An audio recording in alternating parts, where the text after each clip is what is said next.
idiots like Bill Maher, who now, remember, early on, we saw all these attacks on Vice President Kamala Harris, all these stories.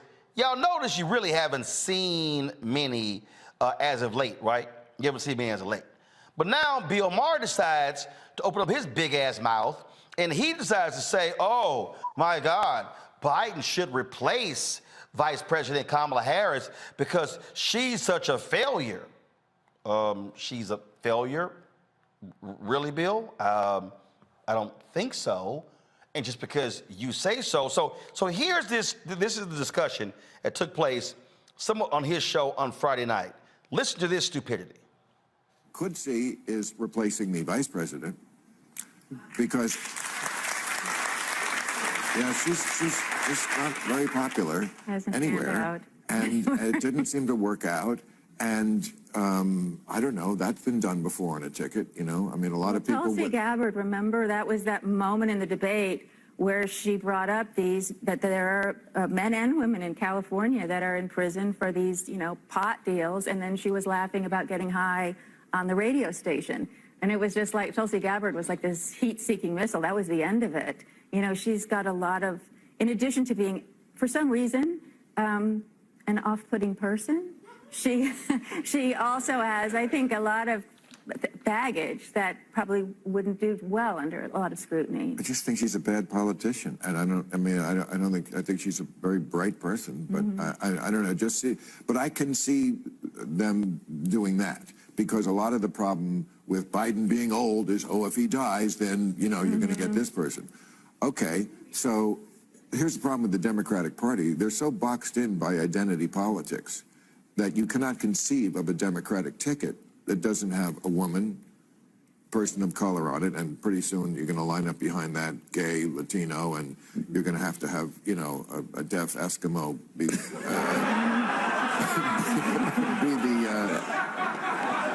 I think it's Alan. Am I right that they are boxed in by identity? Well, first of all, I see it differently in that I don't think Kamala has caught fire yet or found her footing. I think that's true. I think the polling data says that.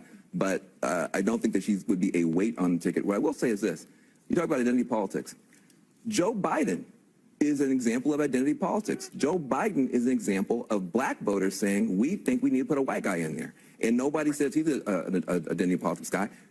Pence. How do you get Pence? You have Trump, who is not the most saintly guy in the world, needs somebody whose identity is conservative Christian. He goes and gets Pence. So politics is about identity. That's what it is. But whenever there's a person of color or a woman, we say, well, that's identity politics. It's all identity politics. You just got to put a ticket that can win. And that's I don't know. I have.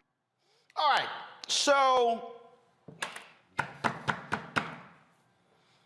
I had somebody who came up to me last week at CBC, older sister, and she said, Roland, I love watching your show. I used to watch it all the time, but you cuss too much. See, what I just played is the reason why I cuss. And I told her, I said, I don't cuss that much. I'm trying not to cuss. But that bullshit is why it will make you cuss. That crap right there. And Van was nice to him. Van was real nice to him. First of all, the little white woman,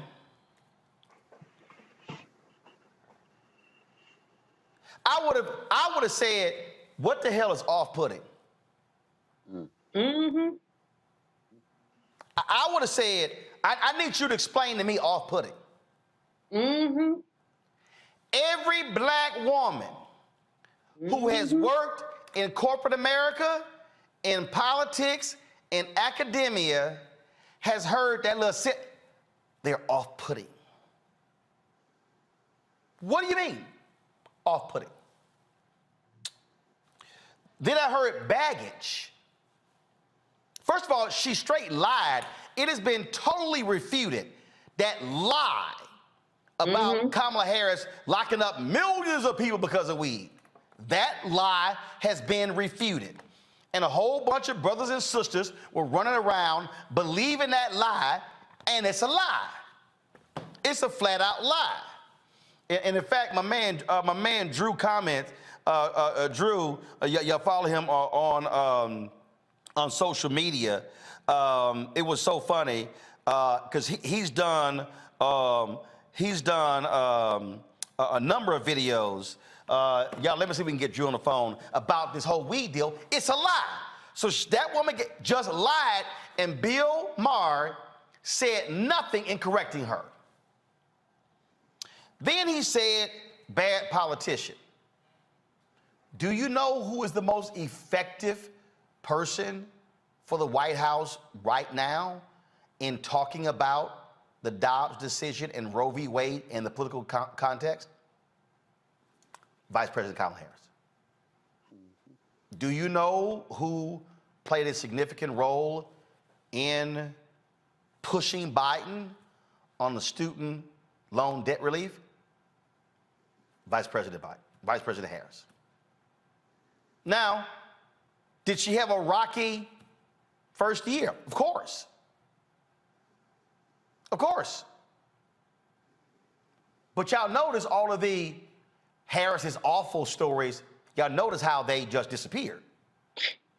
But see, this is how folk like Bill Maher throw this kind of crap out. But now let me get to the crust of what I want to deal with. Bill Maher said, oh, the Democrats have boxed themselves in by identity politics. This is the favorite phrase of white liberal / progressive men like Bill Maher. Because these white men don't like the fact that they no longer are plan A, plan B, plan C, and plan D. Let me say it again. White fear ain't just about white conservatives. White fear is also about white liberals, white progressives, because the operative word is white. Do y'all want to know who is really afraid of black and Latinos getting numbers increasing? White Democratic strategists who control the purse strings to the billions of dollars because they don't want to see black strategists, black campaign managers, black media analysts, black pollsters, because these white Democratic strategists have become multi-millionaires off of these campaigns. It ain't no different. Y'all don't get confused about what's going on here. So what Bill Maher says here, oh, they're getting boxed in by identity politics. Bill Maher refuses to recognize that whiteness is identity politics. Hey, Bill Maher, since you're scared to invite me back on your show, the only time I got invited was October 2014 and killed, but y'all a little scared to invite a brother back. What are soccer moms? Renita, can you just tell me, when we hit the phrase soccer moms, who are they talking about? White women, and that is identity politics. I'm a Congo. When you hear NASCAR dads, who are they talking about? Talking about white men. Julian, when you hear the phrase the working class, is it actually conjuring up black and Latino workers? No, you're talking about the white boy with a lunch bucket. Precisely. Precisely. Well, with the majority of working classes. Right, precisely. I got it. But the point here, folks, is when you look at politics, they literally segment audiences based upon identity. Do y'all actually think for a second they only do it when it comes to black and Latino folks? And you heard Bill Maher, oh, well, next up, they're going to be lining up the gay and Latino, I forgot the little dismissive comment that he used. Y'all, this is what we're talking about here. Clock. And so you got to be aware of white so-called Democrats and progressives who themselves, they don't like the fact that we now get to have a voice. We now get to have a perspective. Bill Maher is one of those white men. And see, Bill Maher thinks because he slept with a lot of black women and he smoked weed with a lot of black people, he thinks he's a brother. You're not. Bill, you are a white man. You talk like a white man. You live like a white man. And you don't want to accept the reality that this is a world that is no longer being dominated by white men. White men like yourself are threatened by black people, black men, black women, Latinos, Asians. That's a fact. You don't want to own up to that. And what y'all do is y'all sit here and purposely lie on Vice President Harris, and then the stuck on stupid people who do no research, who listen to disinformation and misinformation, they run with it. Well, and see, this is why y'all get mad. Roland, why you interrupt people? Because when people come on my show and lie, I stop them. They lie, I stop them.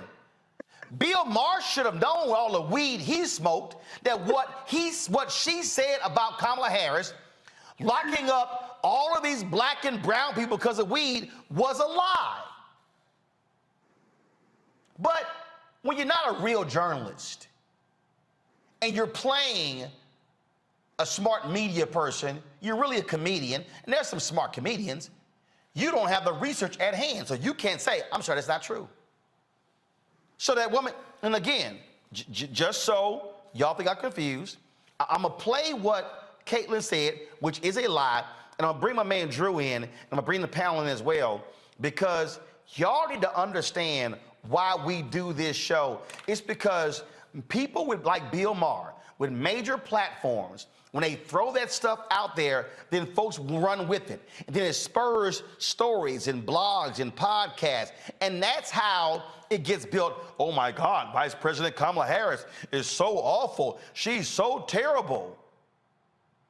She should be replaced in 2024. With who, Bill? A young white guy? Hell, you complained about gays and Latinos. So Pete Buttigieg, I guess you don't pass Bill Maher's test. Oh, AG Secretary. But Sarah, sorry, you're out. What Bill Maher is essentially saying is, please, white people only apply. So let me just play again. To listen to this, I want y'all to listen to clearly what is being said here. Could see is replacing the vice president because, yeah, she's not very popular anywhere, and it didn't seem to work out. And I don't know, that's been done before on a ticket, you know. I mean, a lot of people. Tulsi Gabbard, remember that was that moment in the debate where she brought up that there are men and women in California that are in prison for these, pot deals, and then she was laughing about getting high on the radio station. And it was just like Tulsi Gabbard was like this heat-seeking missile. That was the end of it. She's got a lot of, in addition to being, for some reason, an off-putting person, she also has, I think, a lot of baggage that probably wouldn't do well under a lot of scrutiny. I just think she's a bad politician, and I think she's a very bright person, but I don't know, but I can see them doing that, because a lot of the problem with Biden being old is, if he dies, then, you're going to get this person.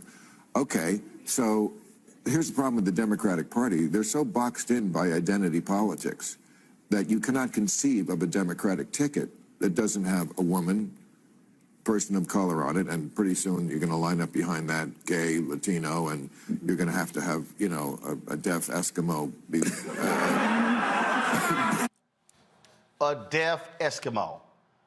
What that is a white man making fun of the fact that you have more than qualified black, Latino, women, and gay candidates, but for Bill Maher, hey, only white straight men need apply.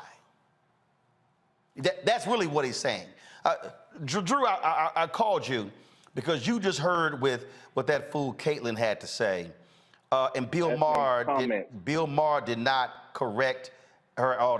Drew, can you hear me? Hear you loud and clear. You hear me? All right. So she sat here and just lied. And oh my, how Tulsi Gabbard just blew her away about all of the men and women who Kamala Harris locked up because of weed and pot smoking. Bill Maher didn't correct her. You've done numerous videos completely just dispelling that lie. Well, yeah, because it's not true. It's pretty easy stuff to look up too.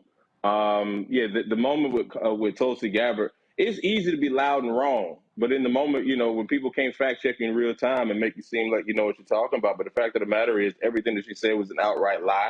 It was misinformation, disinformation, way before we even had a COVID situation.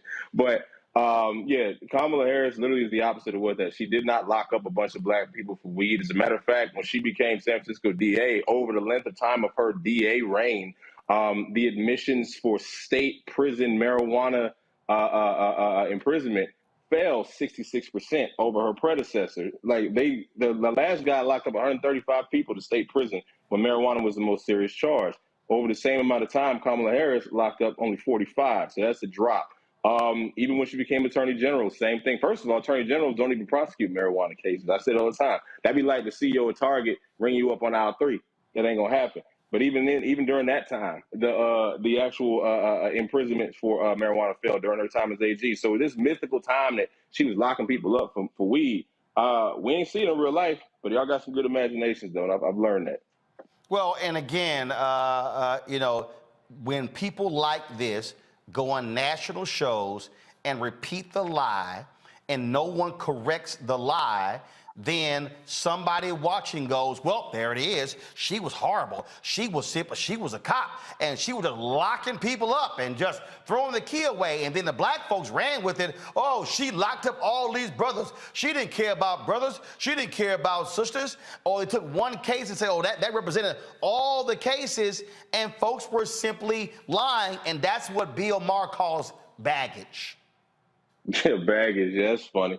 Now, you know what we call it now? Now you said I'm knee deep in the debunking the misinformation on COVID vaccines game. We call it disinformation, and we call it just very dangerous, to be honest with you, man. Like when something goes out long enough and nobody's there to correct it, it can gain so much traction. People really start to believe it, and so they don't even know the fact that Kamala Harris is one of the original pioneers of something called restorative justice with her Back on Track program in San Francisco, to where instead of getting people locked up for something like, I don't know, a little bit of weed or 2 grams of crack, you know, you give them jobs, you give them employment training, job readiness training, you give them education so they get their GED, you help them with their credit, parental training, and so on and so forth, rather than putting them in prison cells just because they were trying to sell some drugs so they could make some money to feed their family. So yeah, it's the misinformation game. Definitely is something that it's dangerous. It's lucrative for the people who know how to capitalize on it, but it definitely is dangerous in the overall perception of public health and public policy. All right, Drew, I appreciate it, man. Thanks for jumping on real quick. I appreciate it. Appreciate it, everybody. Get vaccinated, get boosted. We're done. All right, thanks a bunch. Bringing my panel here, Juliana Amakongo, Renita. I mean, it really pisses me off. It pisses me off when I watch this stuff, when I listen to this nonsense. And again, I've been saying this for years. President meets with black pastors, but when they white, he meets with pastors. President meets with Latino leaders, but when it's a room full of white CEOs, he meets with CEOs. Identity politics includes white people. But what Bill Maher chose to do is he chose to weaponize that, and then he sounds exactly like Republicans, Julian, in attacking Democrats, and what he is operating with his white male nationalistic view. How dare Democrats elevate women elevate men. And what's so stupid is she literally, this is what is so stupid to me. How much of a dumbass Bill Maher. One non-white president. One in American history. One non-male vice president. Any women been vice president before? Any? No. So she the first female vice president, right? So you got one. Oh Lord, the house is we might as well demolish the house. Oh Lord, one woman got in. How dare, oh Lord, can't call 911. That's literally what this fool is saying. Julian, go ahead. Well, you know, that whole segment was objectionable to me for any number of reasons. First of all, that off-putting thing. I'm supposed to be off-putting. I'm, you know, whatever. I can be a little bit much, but off-putting, I mean, that's a bit much to say. I mean, it's a generic, I'm not comfortable with black women. That's really what's being said. That's all that is. Black women. Then that little, I mean, Bill Maher is supposed to be some kind of a, okay, I'm a curse since you don't anymore, half-assed comedian. He's supposed to be a comedian, but nothing he said was funny. The whole notion of a deaf Eskimo, that's demeaning to differently abled people, is demeaning to a minority group in this country, people who represent one of our largest states. I mean, that bit is not funny. It simply is not funny. But he seems to get, he is pushing all the identity politics buttons for white people. He's a white boy, like you said, slept with enough black women that he thinks that racial identity rubs off in bed. It does not. But the whole thing just was objectionable to me. I just sort of sat here seething, saying, and I used to like Bill Maher, but that was just some stupid ass nonsense. Excuse my cursing. The thing here, Omakongo, again, we know who his audience is. And again, when I talk about white fear, how the browning of America is making white folks lose their minds, we've got to stop acting like, oh, it's just those white Republicans. No, there are white Democrats, white progressives. Oh, they're in Hollywood. They're in corporate America. They can't stand the fact that they now have to post jobs. They can't stand the fact that in some cases they gonna have some black bosses. And oh, hell no, don't let me have a Latino boss. We are seeing this. Whiteness has always defined America, and what they don't like, when one gets in, it's like, damn, the whole world's going to pot. So, and if I was on the show, I would say, okay, Bill, since you criticize having a woman and having a black Latino, well, fine. Who your top three choices? He probably would have named 3 white men, 3 white straight men. Go ahead, Omakongo. Well, I think you've been talking a lot about your book tonight, and one of the things you lay out in the book is you talk about the fact that there's a history-long trajectory of white people feeling like, okay, we've done enough for you. And an example you gave in the book was of the Tilden Hayes Compromise. When people saw all of the gains coming out of Reconstruction and going into 1877 when they pulled the federal troops out of the South, and that ushered in Jim Crow, a lot of that had to do with the fact that, well, you guys have gotten enough. And we see that now. I think the difference, a lot of us used to like Bill Maher. And so Dr. Malvo was saying, we started to see a difference after Obama got in office. The mindset started to change. You talk about it in your book when you talk about Dr. King going to Chicago and realizing that that was probably one of the most racist cities he's ever been in, because people who were, in Chicago weren't as progressive as people thought that they were. And so really at the end of the day, Bill Maher is in line with that. The fact of the matter is, he says that Vice President Harris is not a good politician. Excuse me, she was a senator in a state that's not majority black. So what is he talking about really at the end of the day? And the role of the vice president is to put out the agenda of the president. So she's doing exactly what she's supposed to be doing and more, because she's been more vocal in her role than Biden was when he was under Obama, as relates to speaking out heavily about these social justice issues. And she's definitely more vocal than Mike Pence was. So really at the end of the day, this dude is mad, he's angry, and he's really just sees black women in a particular light and is not ready for them to actually have real power and it manifests itself. And Van Jones, you should have challenged him on his points as well. Well, and Renee, that particular point that Oma Congo makes there in terms of how often she's been out there, that is the point. One of the reasons people trash her is because she's been more public and more vocal than any previous vice president. And so she has a larger target. Most VPs out of sight, out of mind. Biden was, Pence was, we could keep going back, Gore was. And so Biden has provided her a much larger platform. I mean, look, Saturday night at the Congressional Black Caucus Foundation dinner, she spoke and he spoke. I have attended the CBCF Phoenix Awards dinner for years. Julian, you have as well. I cannot remember ever where the president spoke and his vice president spoke before him. Now, people can say, well, that's because she's a black female. Okay, but he could have easily said, you the VP, sit down there, you can attend, but I'm speaking. No, he shares the stage. That's a part of this whole deal. But again, folk like Bill Maher, like a lot of white men, there they go. They picked that black woman up there, and oh my gosh, she's horrible. We need to replace her.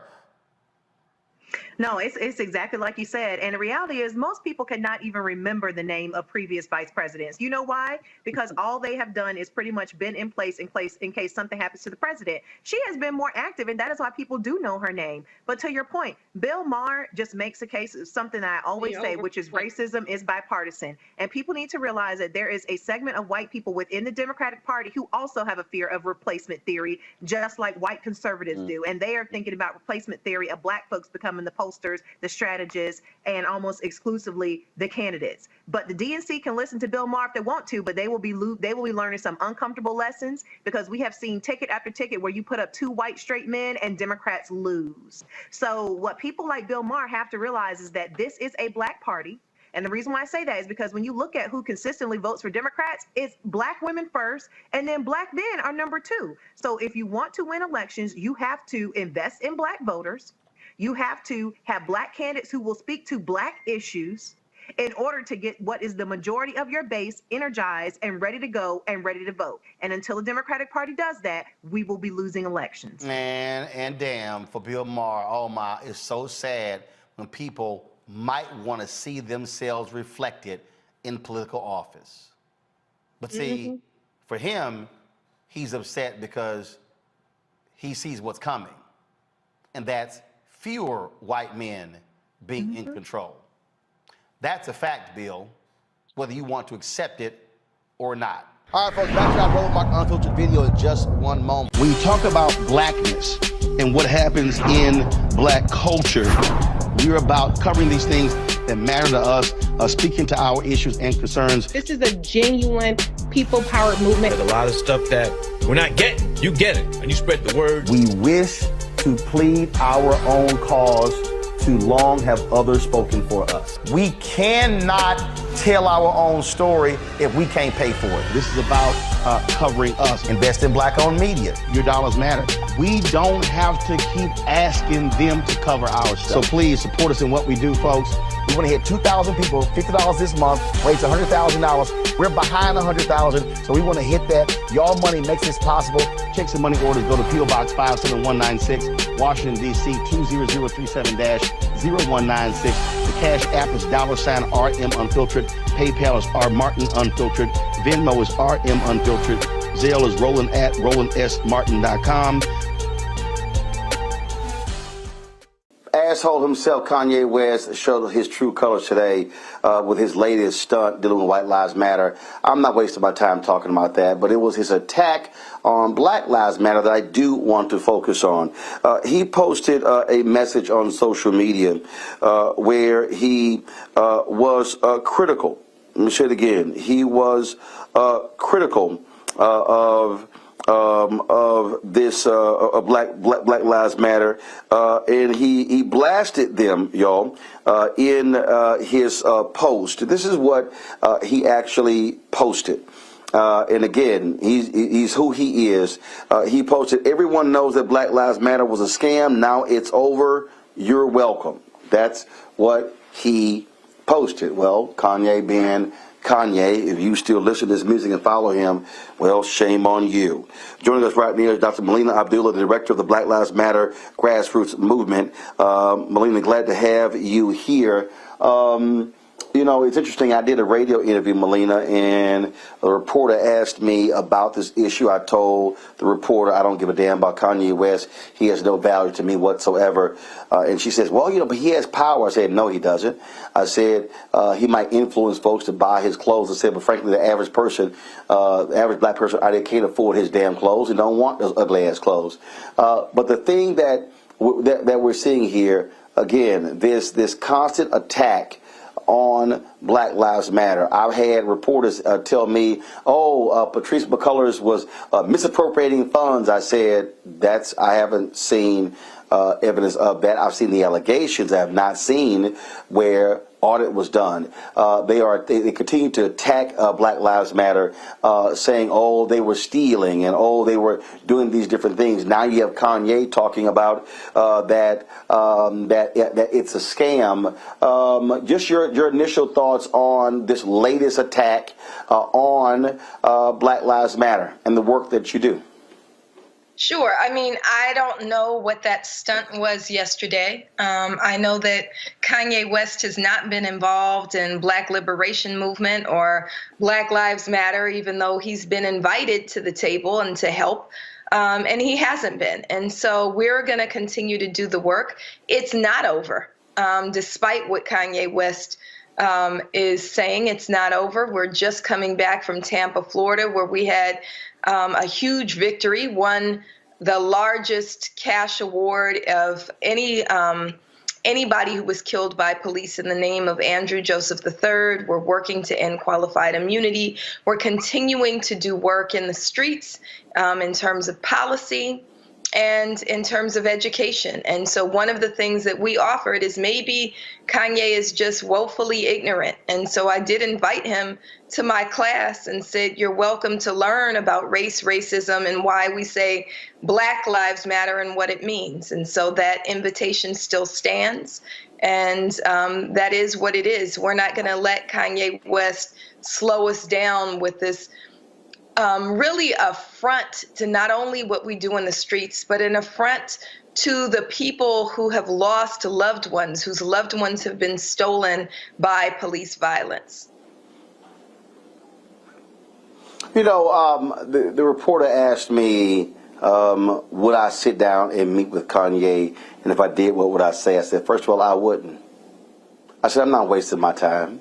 I said, he needs to spend more time with his therapist and his doctor than having a conversation with me. I said, I see absolutely no value of listening to someone like him. And I think what happens is, I think people play into his narcissism by continuously talking about him. That's why my focus is the consistent attacks on Black Lives Matter. Because, and here's the piece, if people keep saying that BLM is so irrelevant, then why do they keep focusing on you? That's right. I mean, they wouldn't be attacking us or wearing those terrible shirts if Black Lives Matter wasn't moving the needle, wasn't doing important work. The only reason that they're doing that is because we are doing important work. We are doing the work that needs to be done, that is our sacred duty to move us towards greater freedom and liberation for our folks. And so we're still here. We're still in the streets. We're still doing work. And I think that you're right. A testament to that is the attacks on us. They wouldn't be trying so hard to kill us off if we weren't doing effective work. You talked about the case out of Florida. What is next? What are y'all working on? And how are you redefining the mission, if you will, or what I call Black Lives Matter Grassroots 2.0? Sure. So the work out of Florida was tremendous. It was led by the only family-led chapter of Black Lives Matter out of Tampa, Florida. So Andrew and Deanna Hardy Joseph lead Black Lives Matter Grassroots Florida. We had dozens and dozens of organizers there for a couple of weeks for the entire trial. We were able to really demonstrate the ways in which law enforcement dehumanize and adultify our children, and again got a jury with no Black people on it to see Andrew Joseph III, a 14-year-old boy who was simply attending student day at the Florida State Fair, when he was criminalized, abducted, and left on the side of the road along with 98 other exclusively Black children. They were left there to fend for themselves in the dark, in the rain, and Andrew Joseph, in the midst of that, was hit and killed by a white motorist who was never investigated. That jury found that Hillsborough County Sheriff's Office was absolutely responsible for Andrew's death and awarded his parents $15 million, the largest award for any police-involved death in Florida state history. Well, his parents say what we say, that is a step forward in Andrew Joseph's name, but we want to keep moving, and we want to end qualified immunity, the unjust legal doctrine that shields police from accountability. And so we're working to get Ayanna Pressley, Congresswoman Ayanna Pressley's bill passed, the End Qualified Immunity Act. We're working to end the power of police associations that continue to pilfer the public purse. We just saw the day after the Andrew Joseph verdict, we saw as Democrats and Republicans alike put more money in policing instead of more resources into accountability and the things that actually make communities safe.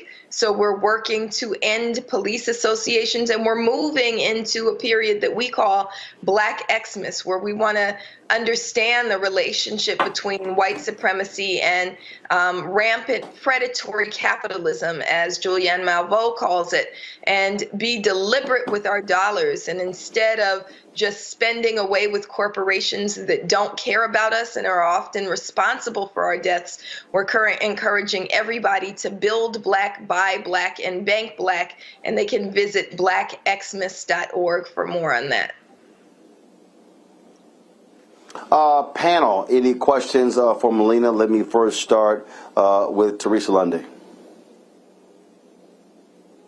Hi, thank you so much for your fight. As it obviously still continues, what is something that, us out in social media can do to kind of help with the cause? I feel like, if there are more voices on social media that is actively, working with you and an organization to make sure the truth is out there, is that something that, you guys are able to help assist us with? Yes, we absolutely need everybody's help. So as has been shared here and other places, we do have an issue in trying to wrestle back our social media platforms, the platforms that were built off of the backs of organizers. And so we have a new platform that we need help amplifying, BLM Grassroots. BLM Grassroots is Black Lives Matter, where the chapters were the people who've always been on the ground since the birth and ushered in the birth of Black Lives Matter in 2013. And so we need your help amplifying by going to BLM Grassroots and following their BLM Grassroots, which is all the work that we do on the ground globally. Joe. At the risk of asking a very simple question, let's do a 101 on why we say Black Lives Matter. So many people get that wrong. They start in the middle of the story.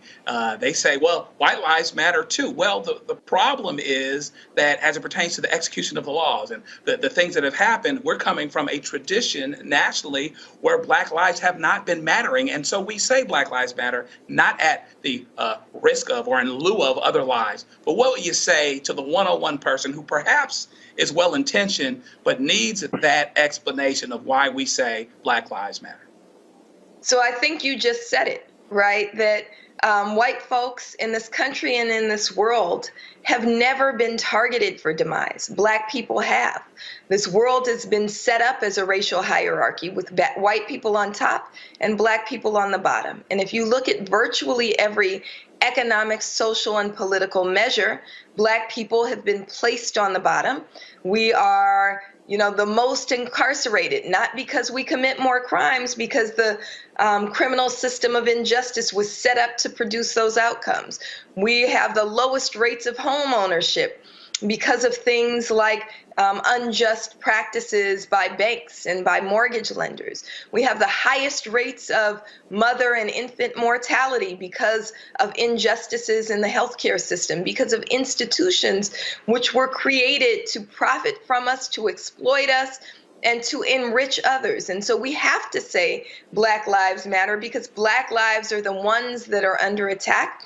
And when we stave off these attacks, when Black people matter, when Black people are no longer bound by these chains of oppression, we get free, but so does everyone else.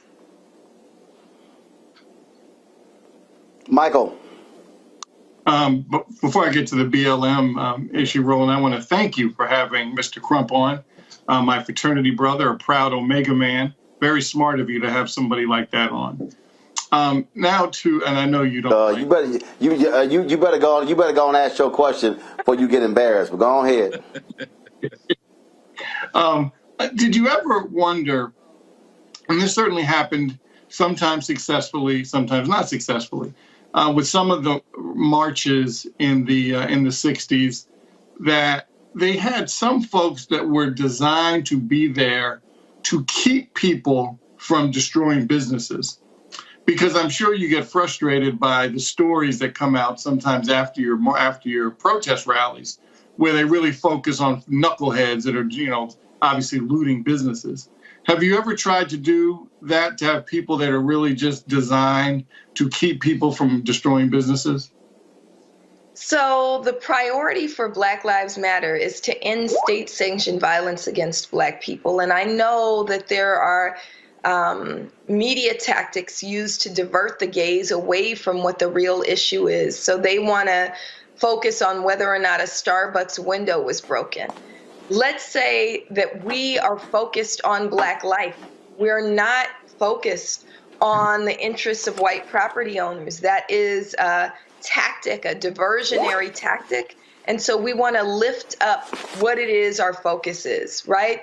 Over 1,000 people are killed at the hands of police violence each year, and that's not including those who are killed on the inside of our jails and prisons.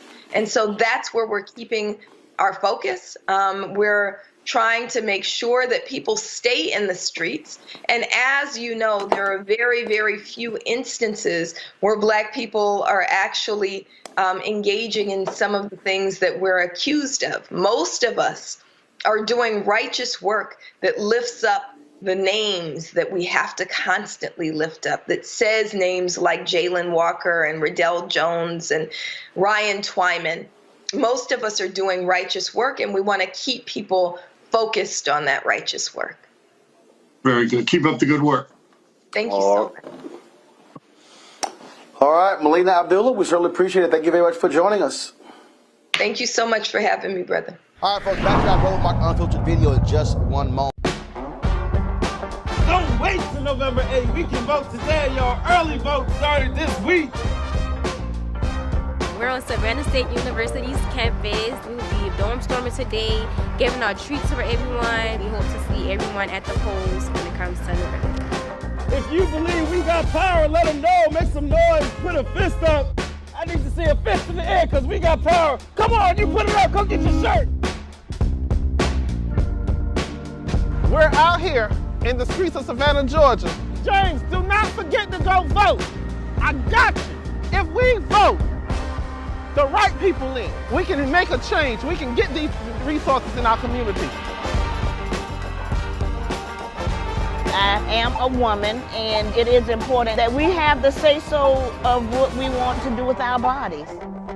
We're concentrating on entrepreneurism, providing young people with resources and training that they need in order to change their trajectories. We want Black down. Democracy is on the ballot. Voting rights is on the ballot. Voting suppression is on the ballot. I am most passionate about those three combined because they all impact each other. Savannah is my home. I care about my community, and I care about representation in my community.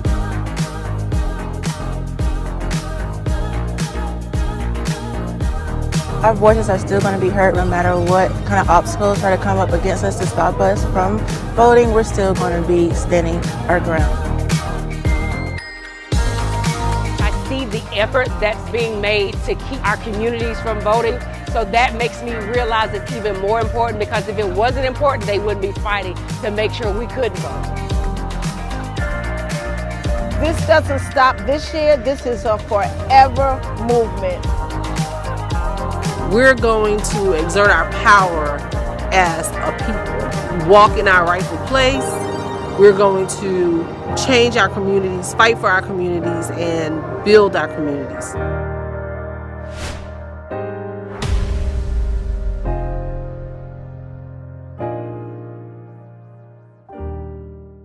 I told y'all when that fool wore his little White Lives Matter shirt with that other dumbass Candace Owens, I wasn't wasting my time dealing with those fools. But I told y'all what happens when you give folk attention. So Kanye West goes on Fox News, sits down with Tucker Carlson, and oh my Lord, the folk at Fox News just praised him up and down. Called this man, oh, how he was a genius, incredible. If y'all want to see white love, y'all want to see Kanye West's white love. Remember, Charlemagne said Kanye's whole focus is he desperately seeks white validation. Ooh, the white nationalists at Fox News gave him all the white validation he needed. This is a compilation put together by Media Matters. I was blown away by Kanye West. I really was. It was fascinating. This was an unvarnished, authentic. We've rarely heard a man speak so honestly and so movingly about what he believes. Kanye West is wise, he's unique, and certainly he's fearless. He's a very important voice. There's such authenticity to that it just makes me want to hear more. Speaking truth to power, calling things out, and Kanye West does that. He speaks truth to power. He is one smart guy. Is Kanye trying to be a force for good? Absolutely. Yeah, he is. Very special intellectual renaissance. When you consider like people like Tucker or Kanye. Kanye's genius. I'm going to make an analogy. Kunta Kinte and Roots. They got him out on a tree and they're whipping him. What's your name? And they want him to say left-wing liberal. Kanye West refuses to live in that box. I mean, you can't help but like him because he is not apologetic. Yeah. Have I reached Alex Jones territory yet? No, I think you're telling the truth. Okay. And that's okay if you do. I think he's dead on this one. I know for me, it just made me think, man, we could reach so many more people with this powerful movement that believes in freedom. I know that what I'm listening to is unique and interesting. If Kanye West believes it, imagine how many more people out there maybe aren't talking about it, but would like to. Ye West threatening to go to war with Jewish people on Twitter. He appears to imply Diddy, a fellow rapper, was controlled by the Jews on Instagram.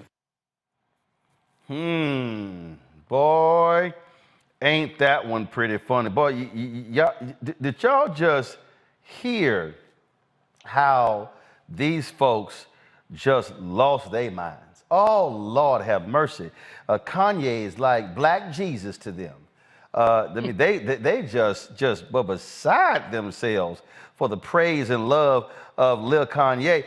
This is when things change, y'all. It was when Kanye decided to drop this tweet here. Remember, he was attacking Diddy back and forth, and Diddy fired back at him. So Kanye went ahead and decided to drop this tweet here. This is where things change. I'm a bit sleepy tonight, but when I wake up, I'm going DEFCON 3 on Jewish people. The funny thing is, I actually can't be anti-Semitic because Black people are actually Jew also. You guys have toyed with me and tried to blackball anyone who ever opposes your agenda. Well, that didn't sit too well with the folks at Instagram and the folks at Twitter. So he got thrown in Instagram and Twitter jail But the thing, the thing that for me is just hilarious is to watch how these folks are just running and running and backtracking and how they are just doing all they can. And you know, and what really got me in that video, listen, as I heard more of Kanye, I wanted to hear more. Will Kane. Now, y'all, I used to often debate Will Kane when we were at CNN, and Will a nice guy, but he a lightweight. He a lightweight. I used to destroy his ass at every turn. I mean, every time he would say something. I mean, he's from Texas, University of Texas, so his football team sucks. I always blew him up about that. But also, I always destroyed his arguments. And you saw that every time Kanye talks, I want to hear from him. And then, of course, you saw in there Joe Concha, who's the so-called media critic for The Hill and Fox News. He's gone also far right-wing. And I'd have destroyed that fool on so many occasions. It's utterly ridiculous. And he was, again, praising the brilliance of Kanye. See, this is where all y'all white folks at Fox News and, of course, that utterly fool Jason Whitlock, this is what happens when you decide to side with a fool. You side with a fool will make your ass look real stupid. And that's exactly what happened here. We are dealing with somebody deranged. And just understand, it's all about, I told y'all, it's about the attention. It's about what they do. And then, you know, then you got that really other tired, trifling fool, Candace Owens. If y'all want to hear something stupid, listen to this fool right here.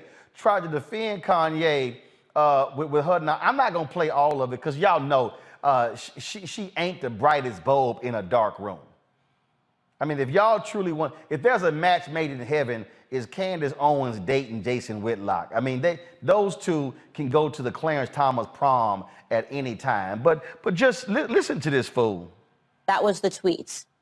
And people subsequently demanded that the tweet be taken down for anti-Semitism. Now, if you are an honest person, you did not think this tweet was anti-Semitic. You did not think that he wrote this tweet because he hates or wants to genocide Jewish people. This does not represent the beginning of the Holocaust. That's if you're an honest person, you'll admit that. You will admit that, right? If you're an honest person, when you read this tweet, you had no idea what the hell he was talking about.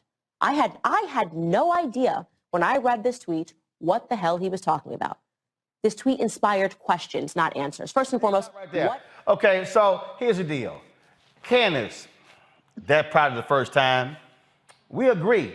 We don't know what the hell he's talking about. We never know what the hell he's talking about. We don't know what the hell you talking about. We know what the hell he was talking about talking to Tucker Carlson. We never know what his crazy ass talking about. Why? Because his ass ignorant. Just like you. Now, I can't wait for Ben Shapiro, who is Candace's boss, who's Jewish, who's always commenting on anti-Semitism, cannot wait for him to break down the whole Kanye deal. But the thing I love here, Julian, Omakongo, and Renita, and Cleo stay here for this segment, is I love how, oh Lord, they were holding Kanye West up like he was they Nelson Mandela. And then when they sided with a fool, Julian, it was kind of like, it was sort of like that beam from The Simpsons, you know, back into the bush, like, what the hell are we thinking? They all running now, and trust me, they ain't gonna be praising Kanye when he goes full ignorant ass Kanye. Go ahead. You know, it's hilarious, Roland, because I couldn't believe the clips you compiled were these folks who, not that they're bright or anything, but should have known better than to praise Kanye to the heavens. All I have to say about him is this. I am certain that his mama is rolling over her grave. She was a serious Black woman academic, taught African-American studies. I'm sure something happened to him somewhere along the way, perhaps when she passed, but his... No, it wasn't when the boy got a mental... He's mentally sick, and we're going to call it what it is. And I guess he's trying to get the Mel Gibson Lifetime Achievement Award. For insanity? I don't know what the hell he's doing, but I'm gonna call it what it is. But what I'm not gonna do is call this fool his intellectual prowess and all those phrases them dumbasses at Fox News was throwing around. I mean, the boy done said he don't read books. See, this is what happens when y'all keep calling everybody a genius. Just because your ass make music don't make you a genius. So maybe you want to say a musical genius or whatever. But for me, I don't really give a damn other than probably 2 or 3 songs he got, but that's just me. But on Congo, that's what you're dealing with. He's a fool. And when you see Fox News praising anybody black, we need to have a big old neon sign. Beware, praise of the Negro at Fox News. No doubt. I mean, for them, I mean, he's the rap version of Herschel Walker, to be quite honest. And really, at the end of the day, what Candace Owens was doing, that was also kind of a CYA moment, because she was kind of backtracking because she didn't want people coming for her with this anti-Semitic smoke as well. And when you see what's happening with Tucker Carlson and all of these guys, they will do anything to pick any one black person, call them a free thinker, call them liberated. Jason Whitlock had that Kunta Kinte comment. And really, at the end of the day, what bothers me about a lot of this is the way that Kanye is being shut down for his anti-Semitic comments, which he should, but has not gotten the same level of disdain and being shut down in these spaces like Instagram and Twitter for his anti-blackness. For, the slavery as a choice, the White Lives Matter shirts, and all of these other types of things. He's been coming at us before he was going at them. And so he deserves to get what's happening now, but I wish we would also, in our own community, do a better job of policing people within our community when they step out of line. And Roland, you don't care who it is.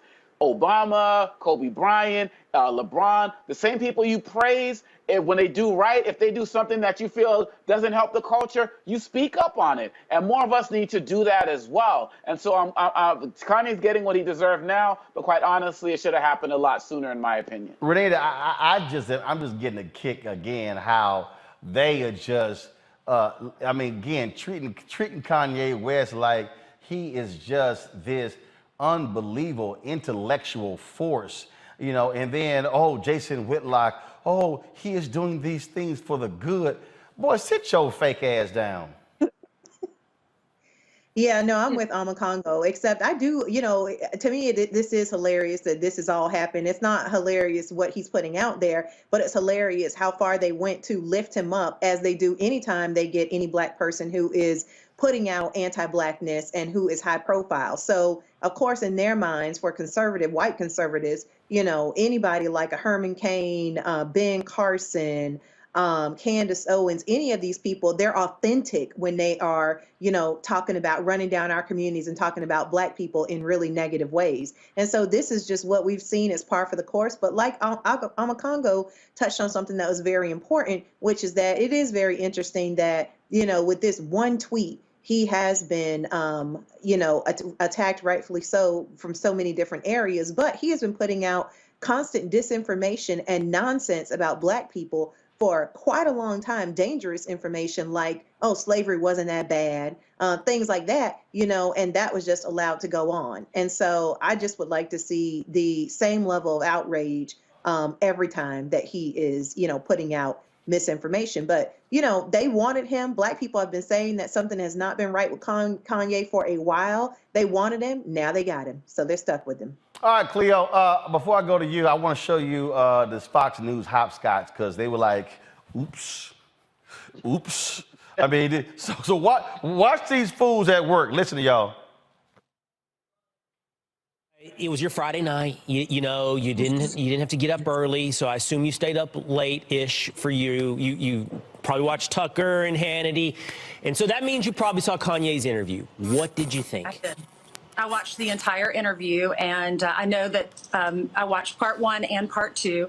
Yes, he jumps around a lot, but I do think, he's not dumb. He's really smart. I thought his message was a spiritual message, really, to embrace who God created you to be. He's not conventional. He teaches to think outside of the box. He gives examples about his children, reject conformity, and be yourself. It's actually a beautiful message. I encourage everyone to really listen to it. He'll focus on one subject and then he'll jump to another subject, from running for president to Elon Musk to his kids and his schools and big pharma and farms and our food. But it's really, if you just watch it and you listen to what he's saying, the message is beautiful. He's saying we're all sheep and we need to be guided by God and focus on what God created you to be, who you were in the womb, and really embrace those thoughts and those messages that God has given to you. And we're all created uniquely. There are billions of people in this world, and we each have our own fingerprint, which is amazing if you think about it. And we have so much power in our own bodies to make this world a better place. And if we all did that and weren't conformed and were objective about things, instead of just conforming to our schools and conforming to our government, then I think this world would be. Okay, let me tell you, Cleo, Ainsley Earnhardt is truly one of the dumbest people on Fox News. And that's saying a whole lot when you got Peter Hegseth and Janine Pirro and some other just airhead. You got supreme airhead Kayleigh McEnany. But this child right here, she take the cake for being, I think, the dumbest person at Fox News. But don't you just love how, you thought she was describing Mother Teresa or Jesus? Well, there's a few things that are very clear here, and there's some things that are not so clear. What's clear here is that white supremacists, strange people who believe in the myth of that superiority need people like Kanye West. Now, he kind of messed up in their eyes when he dropped the Jewish bomb. They didn't expect that, of course. But when you got to remember that earlier this week, he and Candace both were walking around with some fashion show with a White Lives Matter shirt. That's like what's it called? Something an act when it's sexually. It's called the word ends with act. I can't think of the word right now. But anyway, that's like sexually charging to white supremacists when they see black people act like this. You might remember that every now and then during an election, they bring out Lil Wayne, who has no political analysis, but he's willing to say something anti-black. And that's why he's there, and that's why they love Kanye West. They don't even know Kanye's music. They don't even know why he's called a genius. What they're calling genius is that he's willing to be anti-black. And that's the part that's obvious. What's not so obvious, and I've gotten in trouble for saying this, is that, okay, it's easy to get upset and frustrated with the likes of Kanye West and calling him a fool and things like that, but Kanye is a severely, I think it's true for Candace as well, a profoundly traumatized black man who needs help. He's somebody who's dealing with a lot of deep pain and it's not resolved. Therefore, he's surviving mental illness in a yes sir situation, meaning everybody says yes to him because he's Kanye and he's rich. But the bottom line is there's some very devastating blows that happened to Kanye that I think we need to take a look at. For example, he tried to show racism in the Republican Party and in the presidency when he said George Bush didn't like black folks back during. Yeah, so George Bush hates black people. After that, he tried to expose racism in the video award system when Taylor Smith, I think her name was, got an award that he thought Beyonce should have gotten, and that it was racist. And in both instances, when he stepped out from the system and said something for black people, he got crickets. Not only did he get crickets, follow me, the first black president of the United States called him a jackass. I believe personally that along with his mother dying were very, very traumatizing and confusing for him. And he finally got to the point of, F y'all, I'm gonna go to the other side. And though Obama dissed him, Trump embraced him. And that was his unconscious, unfortunate revenge for having been dissed by the first black president. Now, I'm not justifying nothing. I'm looking at this from a behavioral perspective, and I'll end by saying that calling him names and being mad at him and people like him and Candace and others is not the answer. We need to look at why black people dissolve into this kind of anti-blackness. And there's a reason for everything, and often we don't get into those reasons because we get too upset and judgmental to actually deconstruct that behavior. White people love that behavior. See, what I make clear is I don't feed the beast. And so the reason and again, I chose last week not to even deal with him. I did media interviews with the Breakfast Club, other places. Everywhere I went, they asked me about Kanye. I said, I don't give a damn about Kanye. He ain't got no impact on the election. He ain't got no impact on nothing else. I don't give a damn. But the reason I'm talking about it this, because I'm trying to show folk what happens when you have white nationalists on Fox News who are, but they are quick to find a Negro to say, oh, he won ours. That's why they love him from Jason Whitlock. Yeah. Oh, they love when you see them over there doing that dance, and oh my goodness, they in love with him. But I want to show you this here because this is from Fox and Friends on. I played a little bit clip earlier, and again I'm gonna show you how Will Kane, this Rachel Compost Duffy, and how Peter Hegseth. If y'all want to see how three people utterly embarrass themselves together, okay. If you want to see what standards and so-called journalistic practice looks like at Fox News, y'all gonna get a kick out of this one. Watch this. Let's see here.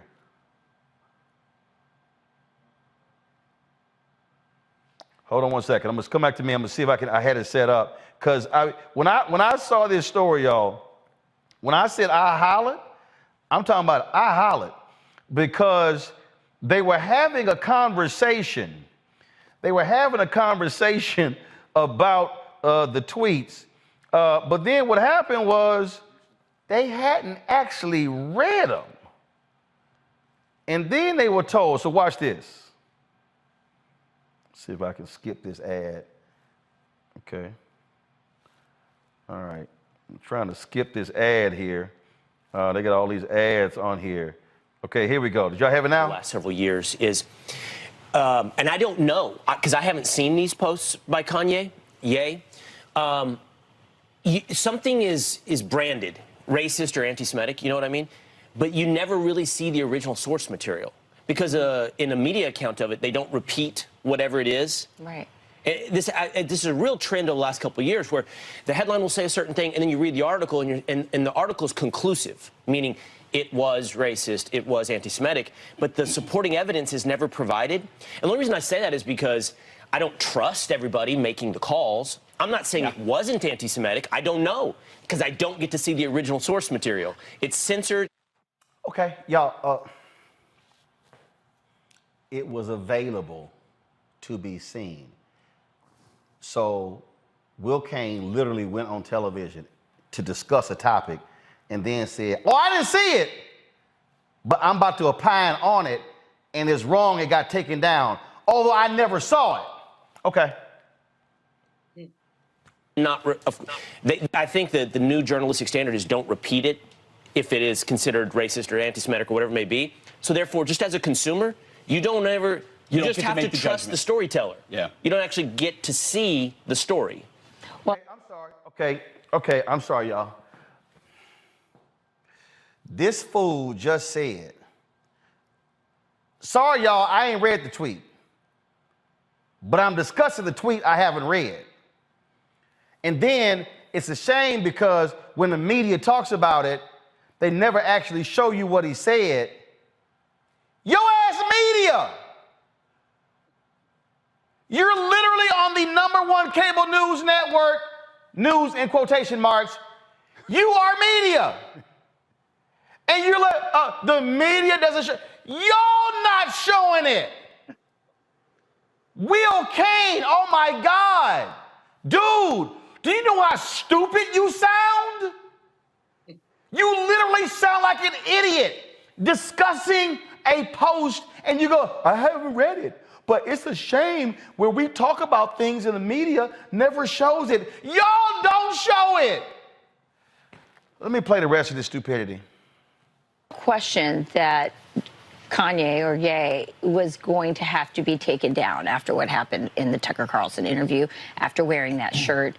He just crossed every line that you're not allowed to cross, and he exposed BLM for its corruption. He talked about pro-life issues. He has to be taken down. My understanding, Will, of what he said is that he claimed that his buddy P. Diddy, who you saw there in the Instagram post, was being controlled by Jewish, corporate Hollywood types. That was what I understand what was the statement, which then they said was anti-Semitic and, referenced some tropes. And so then they had to cut him down. Again, we're in this weird era where people can't just say what they want to say and take responsibility, for what they said, whether it's with the sale of his shirts or his companies, whatever. But this idea that you have to just shut down his account is just, it's totally totalitarian, totally anti-American.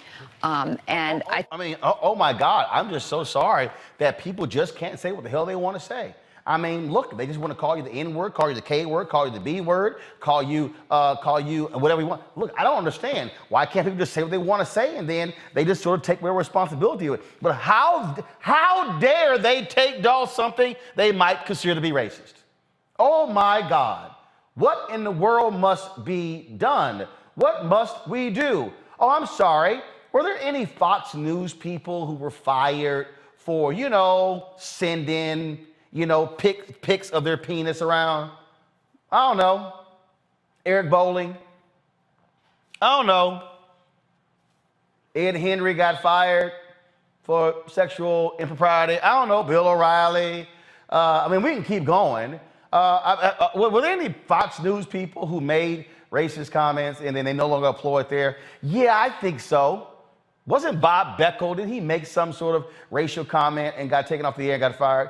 Yeah, I think that's what happened to him. So I'm confused, Rachel, what the hell you're talking about. Okay, let me show the rest of this stupidity. Okay, here we go. It's just wrong. I don't know what he said. Maybe it was that's what I understand. Anti-Semitic. We should clear that up, though. Listen, I'm no. Wow.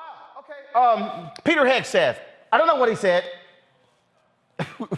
I'm sorry. I'm talking about something. I don't know what he said. Then she goes, maybe we should clear that up. Wow, that's a novel ass idea. Why don't we actually show what he said? What? We might want to clear that up because I don't know what the hell he said, but right now I'm about to talk about what the hell he said. Although I haven't read what he said, and I'm sitting here on a national television show, listening to talking to people about something. I have no idea what he said, but what the hell? I'm gonna tell you all my feelings anyway. Sure, Peter, go ahead and take it away. Of course. But the question you have to ask yourself is, would he have been restricted on Instagram if he hadn't given the Tucker Carlson interview? So what happens is he gives the interview, speaks out. Immediately there must be a full accounting of everything he said recently, looking for an opportunity to silence the guy who just spoke out. If he hadn't given that interview, it's probably not. No, keep going, keep going. He exactly. did. The target's over him. The target's over him. Correct. The clip literally said nothing about Tucker Carlson, but their whole deal is, oh my God, it was all because of Tucker. It's the power of Tucker. What in the world is going on? It's Tucker, Tucker, Tucker. They must take him down because he talked to Tucker. These people are literal idiots. Okay, real quick, fire round, fire response. Cleo, you go first. I think they're strategists. You call them idiots, but Kanye is a part of a strategy to create confusion among black people. He's physically black, and he speaks in ways that does not defy racism, the problem of white supremacy mythology, and all of this stuff is orchestrated by white folks. When we're mad at Kanye, but the reason we know Kanye exists is because white people have given him a platform perpetually because he feeds into whether he knows it or not. And I don't think he does. I think he is confused and everything. And he loves the attention, so he doesn't have a critical analysis of why they keep calling me. He just takes advantage of being called and is enjoying the spotlight. But he is indeed part of a strategy, and those people you're calling idiots who are not making any sense, who are not watching these shows, but who have a huge platform, are all strategists for the perpetuation of white control. But I have a question, if you don't mind. Okay, hold on. Before you ask the question, now I showed y'all the conversation before, then they found out what he said. Somebody went, psst. Here it is. Watch the flip. This, Ye West threatening to go to war with Jewish people on Twitter. So these shocking remarks come after he appears to imply Diddy, a fellow rapper, was controlled by the Jews on Instagram. Now that account, his Instagram account, has been restricted. Alexandria Hoff joins us with more on this story. Alexandra, good morning. Good morning. Yeah, we wanted to make sure we confirmed all of this. The Instagram restriction came first, and it appears to have stemmed from a series of screenshots showing a text exchange between Ye and Sean Diddy Combs. The two had been disagreeing on Ye's wearing of a White Lives Matter shirt during a fashion show in Paris last week.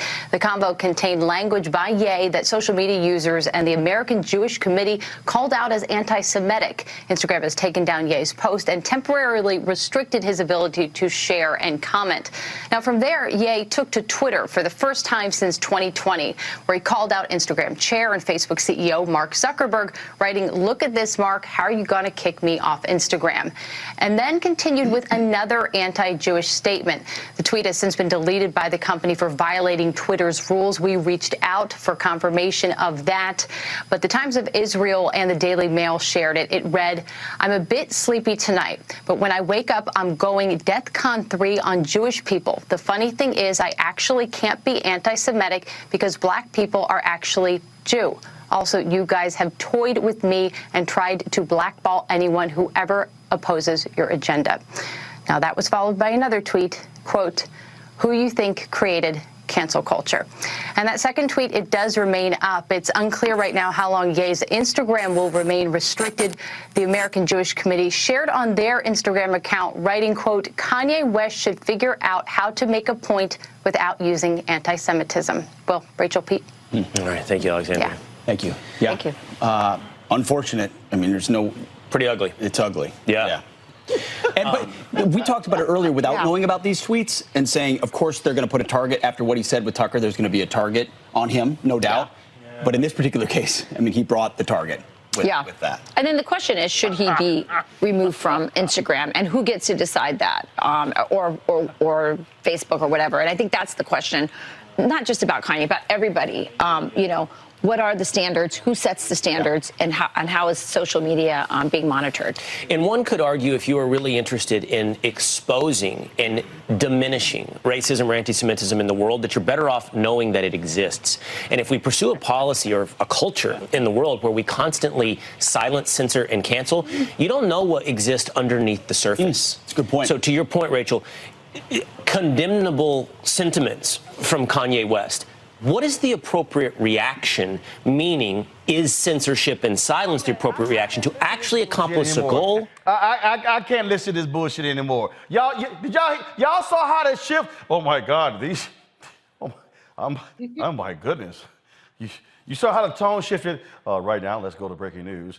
We've actually discovered what Kanye said. We looked like complete assholes a little bit earlier, so therefore I must change the tone in my voice because now this thing is a lot more serious than I thought. A little bit earlier, I was playing around, joking around, just sort of like being flippant about it. But oh my goodness, I saw what he said. And Jesus, my goodness, what are my Jewish friends and colleagues going to say now? Because I look like an asshole defending him just 30 minutes earlier because I was too stupid to go on the air to actually read the stuff first. Now, my goodness, I mean, the things that he said, that was just, I can't believe it. I mean, my goodness, what, we thought they were going to take him down because of Tucker, but looks like he just sort of took himself down.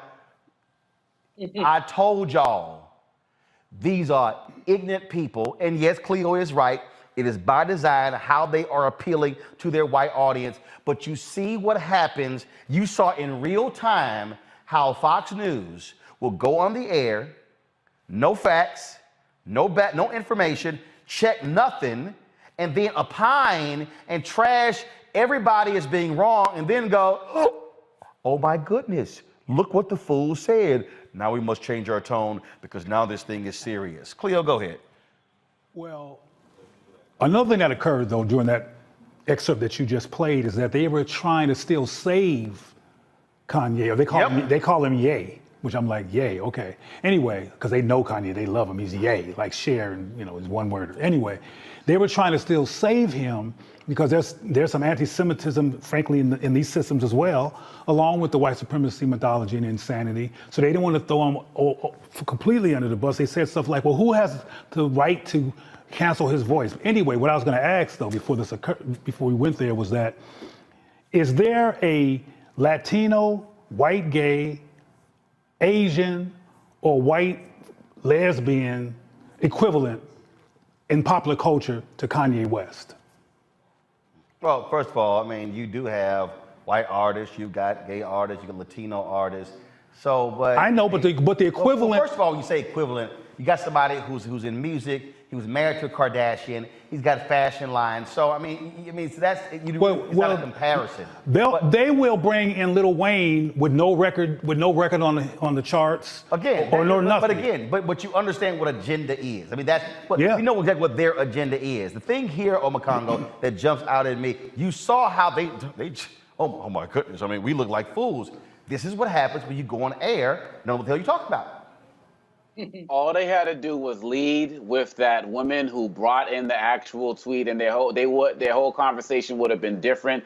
But they can't help who they are. And this is the same thing that Republican Congress folks do whenever a comment's made. Oh, I haven't read the transcript, or I haven't said it. Then when they get exposed to it, they say, oh, maybe I would have said it differently. This proves full stop that Fox is, we all know this, but people need to be reminded that Fox is not a media organization. They are media personalities, but they are not journalists. And for them to sit there and act like, oh my gosh, this is just someone's free speech and so on and so forth, let us be reminded that black people and Jewish people, black people number one and Jewish people number two, are consistently the number 1 and 2 targets for hate crimes in this country. And it has been on the rise over 200% over the last 5 years at different points. So these words matter, and you have to call it out when you see it, and you got to do your research. Number one network out there. So I'm glad they got exposed like that, but people need to start calling them out just as much as we're calling out Ye, because they gave him a platform to spread that ignorance. And what they tried to do there, Renita, is to make it all about Tucker Carlson, which is all about themselves, serving their self-serving interests. Well, no, he was the fool who made the comments. And yeah, Tucker's been real quiet over the weekend on his Twitter feed because, yeah, see what happens when you talk to Ye, and then now he's Nay. Yeah. And you know what? The thing is that anti-Semitism is rampant on the right. And they agree with the values of anti-Semitism, but they can't say it because white supremacy knows today that they have got to keep every white-looking person, white-adjacent person, anybody who's willing to roll around in white supremacy, they need all the numbers because others, like, black and brown folks, we are outnumbering them. And so they're trying to keep every single bit of everybody that they can, even if they have to take a mini break away from that person. But the other panelist was asking about examples in other communities. This is what Republicans do and conservatives do and white supremacy does in general. Yeah, there are plenty of examples. They will get anybody who is willing to disparage a community that they have systematically attacked. So as somebody who is both queer and black myself, I can tell you that they regularly pull up Caitlyn Jenner to talk about transgender folks. They regularly, Herschel Walker's son, I mean, had you seen his videos before he came out and blasted his dad? He was talking all about how we don't need Juneteenth and black people should just stick with the 4th of July. He regularly talks about how we don't need gay pride and how that should just be abolished. So they're good at collecting folks from various different communities who will basically stand up and say, no, conservatives are not racist. No, they are not anti-LGBTQ. No, they are not anti-Semitic. No, they are not. Whatever type of shield they need, they have plenty of folks who are willing to do it for them. And Kanye and Candace are just the two that they're using right now. Julian, final comment real quick. Sure. I mean, I think that I agree with Cleo that this is all about strategy and about ways to get black people at each other. I've discussed it with Kanye West, but I've been discussing it with him for a long time. With that fact that Fox News, Mr. Bojangles' rap of, okay, I'm going forward, I'm going back, they've already indicted themselves. Most of us don't pay them any mind. Candace Owens needs to be put up somewhere because what she said was silly. It was really silly. It made no sense at all. But this whole thing at some level makes no sense. and it's silly. We look at the state of Black America, the state of us in this economy. Why are we talking about Kanye West? Well, here's the deal. Again, the issue right here is not a question of Kanye. It's understanding the folks who want to harm Black people, who they want to amplify and promote as being having intellectual prowess, and somehow let's listen to them. And that's why I keep trying to tell people it's a danger when you listen to fools just because they are entertainer. No, it's a whole bunch of entertainers out there who are actually informed, a Jesse Williams, someone along those lines. I have never, ever looked to Kanye West for any critical thought on a damn thing, and never will. All right, folks, back to our Roland Mark Unfiltered video in just one moment. Hatred on the streets, a horrific scene, a white nationalist rally that descended into deadly violence. White people are losing their damn minds.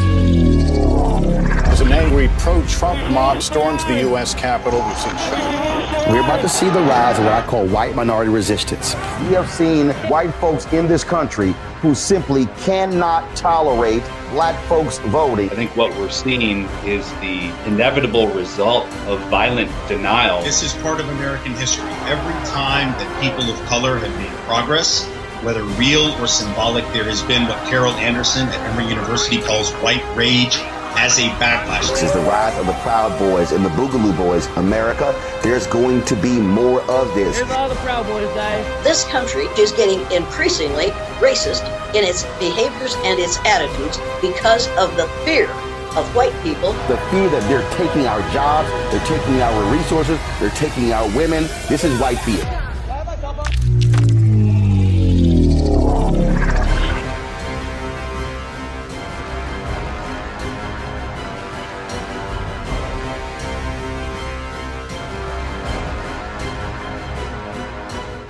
All right, folks, anyone who knows me knows that probably at least 30 years, I don't use the N-word. I don't like the word. I don't like people using the word to me.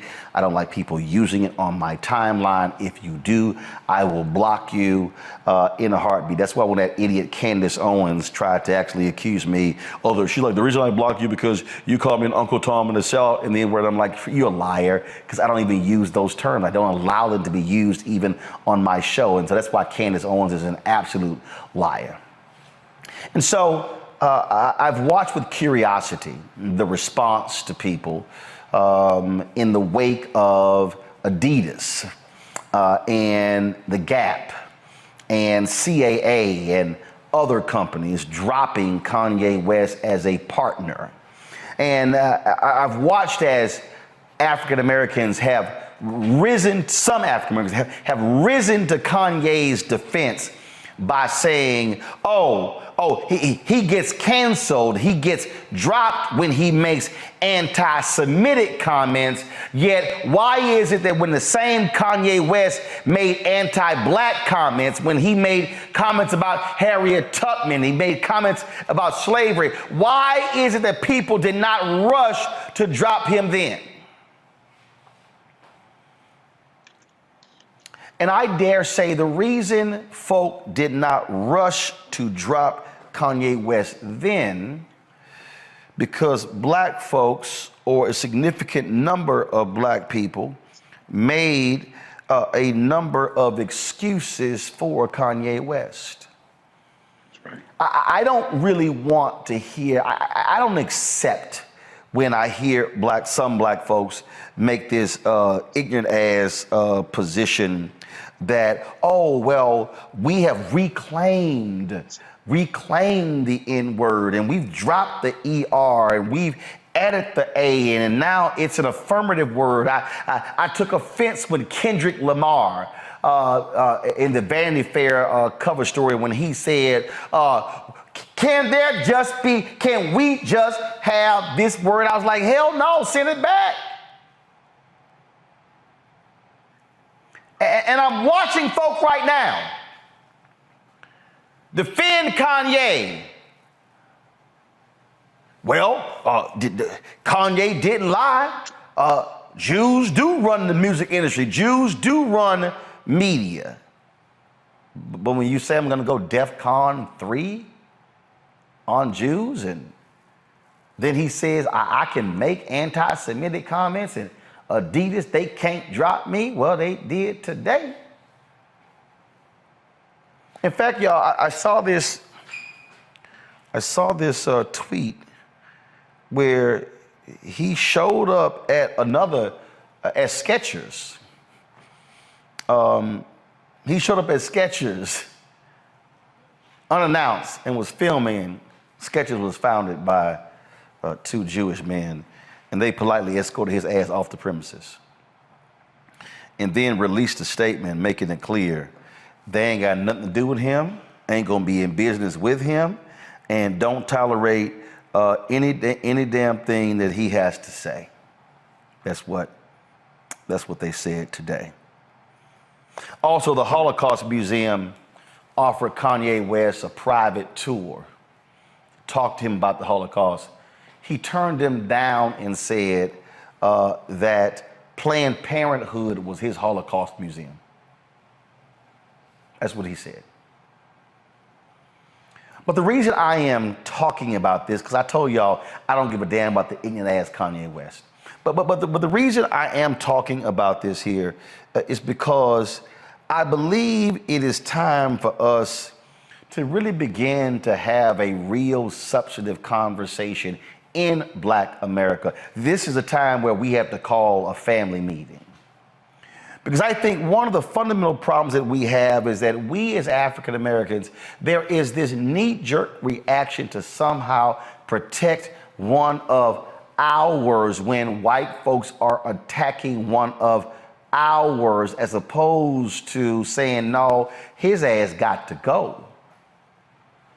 Kanye West has said insidious, damaging, and shameful things about Black people, and a lot of us were fine with it. I was personally offended when individuals who I know,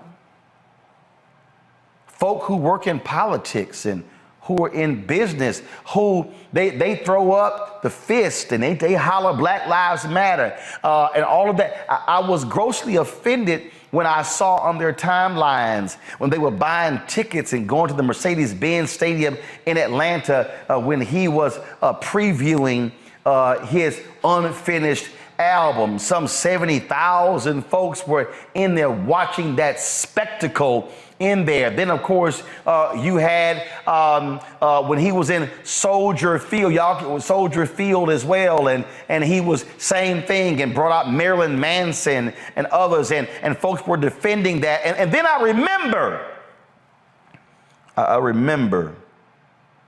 when Jason Lee, who has since resigned in working with Kanye,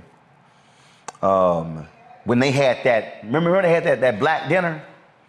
Did y'all remember that? When he assembled all these Black folks and they were all around this table, and they were at this dinner party, and they were talking, go to the video. This is the video right here, y'all. They were all assembled, and he was talking, and all of these Black creators, this is 7 months ago, all of these African Americans in entertainment and in Hollywood, and they were all there, and you see folks around the table you recognize, and they shot the video. So this big elaborate dinner, and he was talking about working with African Americans and controlling the narrative. All of the anti-Black stuff he was saying then. Oh, but he's the genius. Oh, but he's special. Oh, but he's a free thinker, and he's an independent mind, and all of that. What I'm trying to say, folk, is there comes a time when Black folk need to stop protecting folk who hate us. Yes, we know he has mental illness. Yes, we know what's going on here, but that simply is not a cover or an excuse for what this man continues to say and do. And I dare say one of the issues, folks, Why was R. Kelly able to keep doing what he was doing? Because there were too many black folks who were interested in Step in the Name of Love. There were too many black folks who were saying, oh yeah, but I know, but I love Robert's music. And the love of R. Kelly's music provided him cover to still being booked on a Tom Joyner family reunion cruise, to be booked at other black events, to be booked for concerts, for other artists to keep collaborating with him. Yet young black girls were being raped, sexually assaulted, peed on. This man was a predator, yet there were black folks who were still, yeah, but I love me some Robert. I love me some Kanye. Jasmine Koenig actually wrote a piece addressing this, and this is her headline. Give me 1 second, let me pull it back up, sorry. She posted this, it's in a Medium post. Why you get canceled for being anti-Semitic and not for anti-blackness. That's the headline. That's the headline. If you read the piece, y'all, go to her Twitter page, you will see it. If you read the piece, you will actually see what she lays out there. One of the things that she says is that right here, she says, one thing I can tell you about Jewish people is that when it comes to anti-Semitism, they close ranks. Everyone is reading from the same page of the same playbook and speaking on message. Black folks, y'all say on code, huh?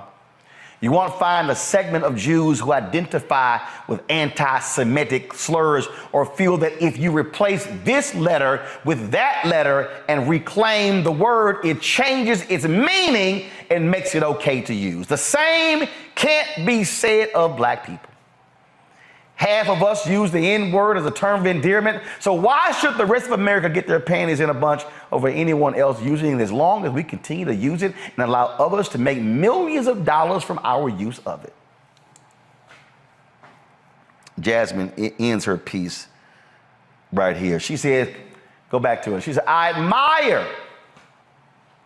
She said, I'm not mad at Jewish people. I admire their unity and the resolve they have against anti-Semitism. I long for the days I only heard about from my grandparents when black people had respect for themselves, each other, and stood together on our most pressing issues for the betterment, not the detriment of our people. Last paragraph. In the end, it all comes down to this. Ye is going to be canceled, and anti-blackness will continue to be tolerated in America as long as black people are the main perpetrators of it.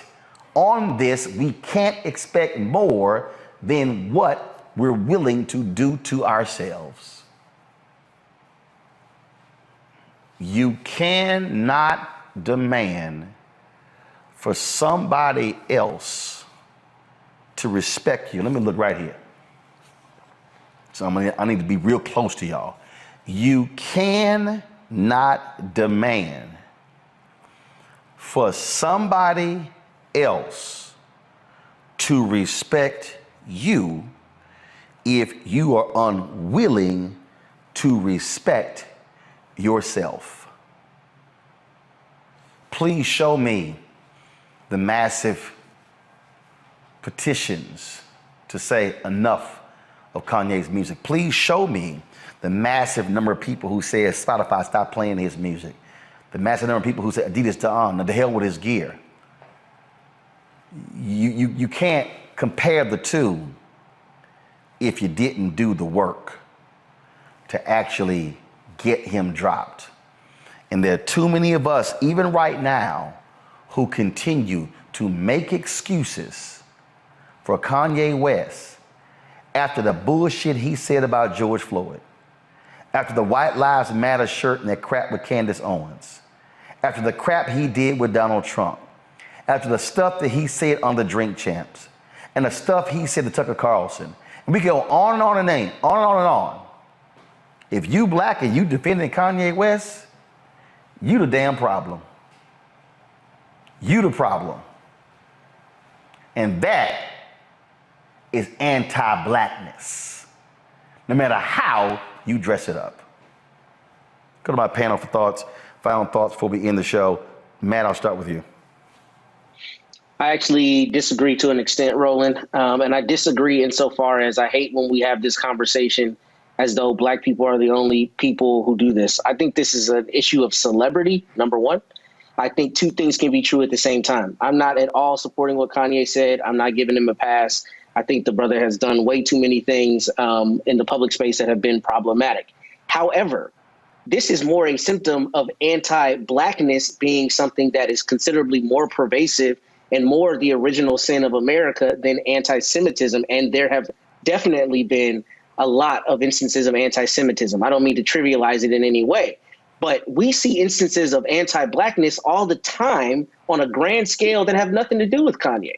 So yes, we have a responsibility to hold him accountable, but I don't like it as though we're the only ones that allow celebrities to run amok. I think it's a false equivalency, and I think we need to have a more nuanced conversation. We need to hold Kanye accountable.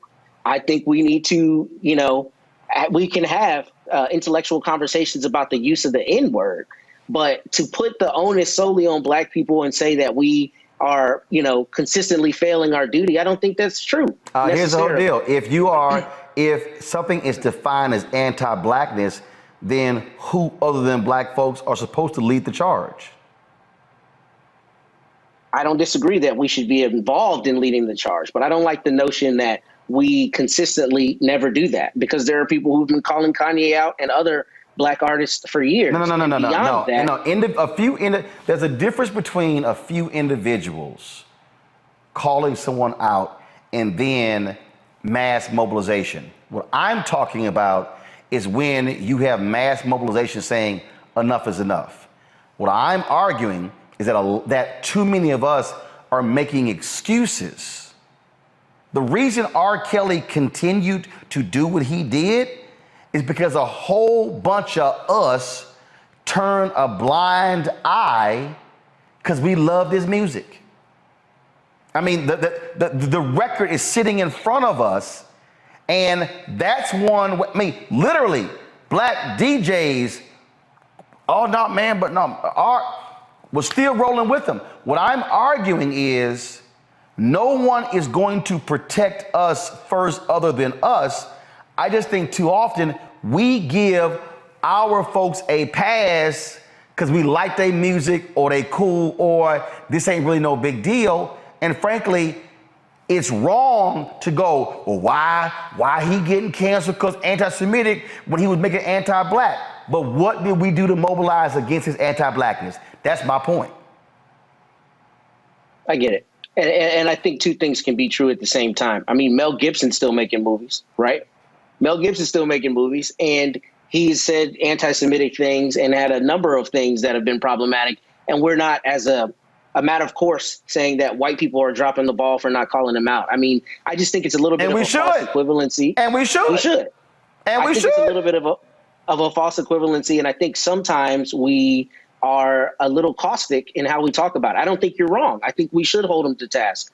But I think we should also look at the larger phenomenon that this is celebrity and what an average person might get as a consequence for doing something. An average person doesn't get the benefit of being a genius and being a transformative artist and all of these things. And I think that's a bigger symptom of celebrity and celebrity idolatry than it is black people solely dropping the ball. That's my opinion. Joe? We hate, can I say, first of all, I agree with both of you, but we hate technicalities, right? In court, when you're explaining something simple, at the dinner table to the fam or at the barbecue, somebody got arrested, but they got off on a technicality. We're upset when they get off for a technicality because on the merits, they really should have been had, right? But here we are talking about this whole Ye situation. Now listen, Ye is about Ye. He ain't about Kim. He ain't about us. He's not about anybody else. But we would use the technicality of this cancellation argument to validate him when he's already invalidated himself. And that's kind of the issue that I see is that, Ye undid himself as it pertains to us a long time ago. And to the point that was made, a lot of people have been speaking out against him. A lot of people have been speaking out against Kanye. But I would also say against R. Kelly. But what I would add is that I'm with your point, Roland, particularly as we talk about when we go back, what we've gone through as a people, the fact that we were written in the Constitution as 3/5 of a person, and the Constitution wasn't really written for us, and we're trying to make a square peg fit in a round hole anyway. Okay, that means we have further to come, and so to speak with one voice on this is why it's that much more important. We shouldn't have to the point that's made. There should be room for nuance, et cetera, but there's so much going up against us. It makes our discipline in the N-word issue. We're real good at taking lemons and making lemonade. But you got to put sugar in lemonade to make it sweet. And sugar can damage your teeth. It can damage other things. And in this situation, when we use it to sweeten the fact of the matter that this brother has invalidated himself a long time ago, if you want to have that discussion about what the Jewish brothers and sisters do versus what we do and cancellation here or there, this is not the way and the time to do it, because you're standing on a shaky foundation with Ye. And that's the problem I have. Robert?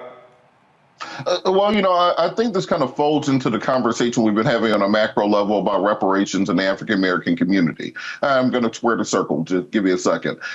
Because what we see with our Jewish brothers and sisters, starting with the Zionist movement in the late 19th century, was a international unanimous consensus that they should have their own homeland. They should have repairs done for the damage done to them by the European empires, just culminated in 1947 with the founding of the State of Israel. And because of this international unanimity that they were able to achieve, we see this rolling down until today, where they've made it very clear that it was almost like Section 5 of the NATO Charter, an attack against one of us is an attack against all of us. And that's what was called out by Rahm Emanuel's brother, when he said we want everyone to divest in Kanye West after he made the statements. And I've never seen a rapper's bank account be seized. Literally, Chase Bank said, come get your money, we don't want it. His agency being dropping him as an artist. His shoe line being taken away. Do you know why? Because they make sure that whatever levers of power they have, they will ensure that an attack against one is an attack against all. The reason I say this plays into the reparations argument is because often in the African-American community, we spend more time separate, fighting against each other, letting people talk about us in any kind of way, letting people treat us in any kind of way, not controlling industry, not controlling our sectors of power, letting other people influence those things. And that's why it's very difficult to make the same progress that we see in other communities. But we should have canceled people like Kanye and other folks long ago. And if you look at the music that is out there that we object to, let's remember that the one thing to come out of this is the fact that they could stop all this music about drugs and killing and abuse in black communities and everything else tomorrow if they want to. They could do the same treatment they did to Kanye to any rapper that talks about killing black people, but they won't, because we don't make them do so, because we do not have that unanimous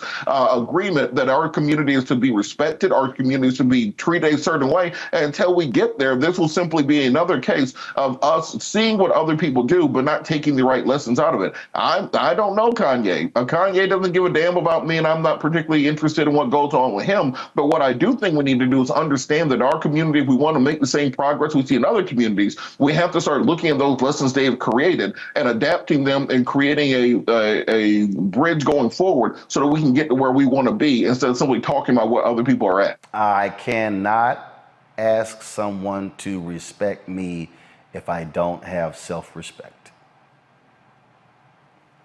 Simply cannot happen. And so what I'm arguing, what I'm saying very simple, is that if people are going to go, oh, this is unfair, that this is happening to him, and it didn't happen when he made anti-black comments, then I will ask the people making those comments, what were you saying? How were you organizing and mobilizing? What were you doing? But just thinking it's going to happen, nothing happens just because. There actually is a cause and effect. There's a response to things when these things happen. And what I'm saying is, we must be willing to stand up and call out one of our own who says or does something about us, and then not wait for that person to say something about somebody else and then go, oh, now it's okay to criticize them. It's as simple as that. And so I think the lesson here is for people, I was debating some folks today and they were like, now Adidas dropping him, he made Adidas relevant. I'm like, you haven't even looked at the market share of Adidas outside the United States. Folks were just sitting here, just popping off, he made it cool. You know what the hell you're talking about. Like, go look at their market share, a $19 billion company. Look at their stock price. I mean, again, when I listen to people, when I listen to the rationale, when I saw the rationale when it came to R. Kelly, when I saw the rationale to some of the other issues, I'm going, what are we doing? We cannot, nor will we ever get respect from anybody if we don't start with ourselves. That's the point I'm making. Pull up a chair, take your seat. The Black Tape with me, Dr. Greg Carr, here on the Black Star Network. Every week, we'll take a deeper dive into the world we're living in. Join the conversation only on the Black Star Network. Supreme Court Justice Samuel Alito, the one who led the ruling that got rid of Roe v. Wade, he has said it is wrong for people to question the integrity of the Supreme Court. He said that it's crossing a line. He said that today, y'all. The same day, the wife of Clarence Thomas, Supreme Court Justice, testified before the January 6th committee investigating the attack on the U.S. Capitol. The same rabid Republican Ginni Thomas, who was active in trying to get the 2020 election overturned. The same Ginni Thomas, the same one who didn't just call Arizona, she called multiple states.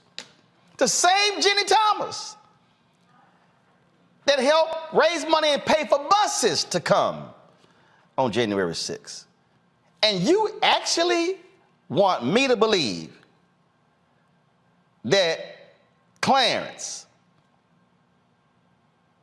did not know what his wife was doing?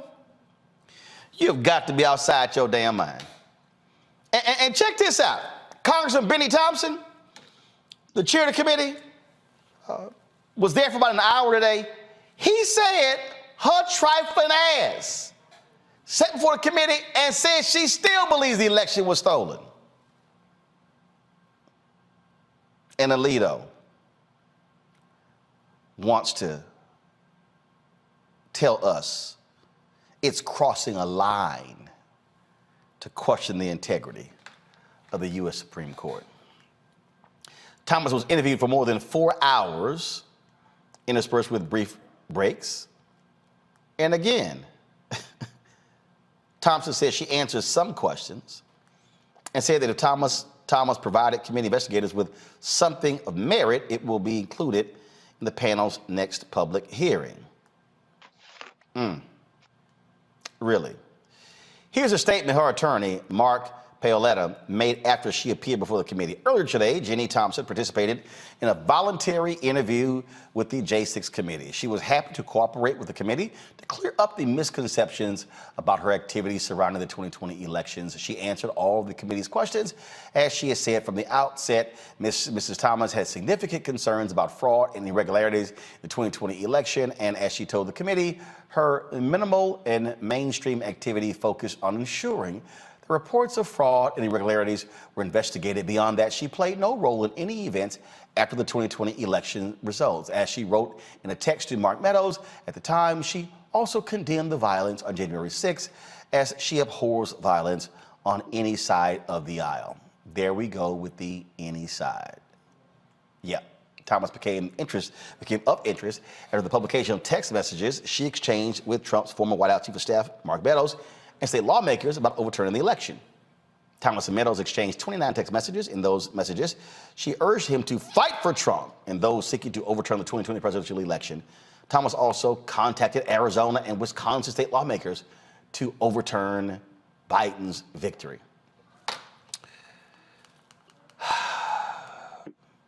These insurrectionists are exactly who we thought they were. and I keep telling y'all, they're not done. They want to put people in office who are going to continue the BS that they are involved in. I just keep trying to explain that to people. I understand why people don't believe that, but I can guarantee you these thugs are not going away. They're gonna continue to create as much mayhem as possible against the American people. Joining me right now, Dr. Greg Carr, Department of Afro-American Studies, Howard University, Dr. Niambe Carter, Associate Professor, University of Associate Professor at Howard. Also, Jason Carter, Jason Nichols, Senior Lecturer, African American Studies Department, University of Maryland, College Park. Sorry, Doc. So you left Howard. Where are you now? I did. I'm at University of Maryland. Got it. All right. Well, I see. They didn't tell me that. So when I saw Maryland, I was like, hold up, Jason there. I didn't realize both of y'all were at Maryland. So glad to have you both. This is, I want to run this here. This is an ad that Don Winslow, he put up today, of course, very quickly, dealing with this crank, Ginni Thomas. I want to go ahead and play that. I'm going to go to the panel. Watch this. When your husband is a Supreme Court judge, you get a lot of special privileges.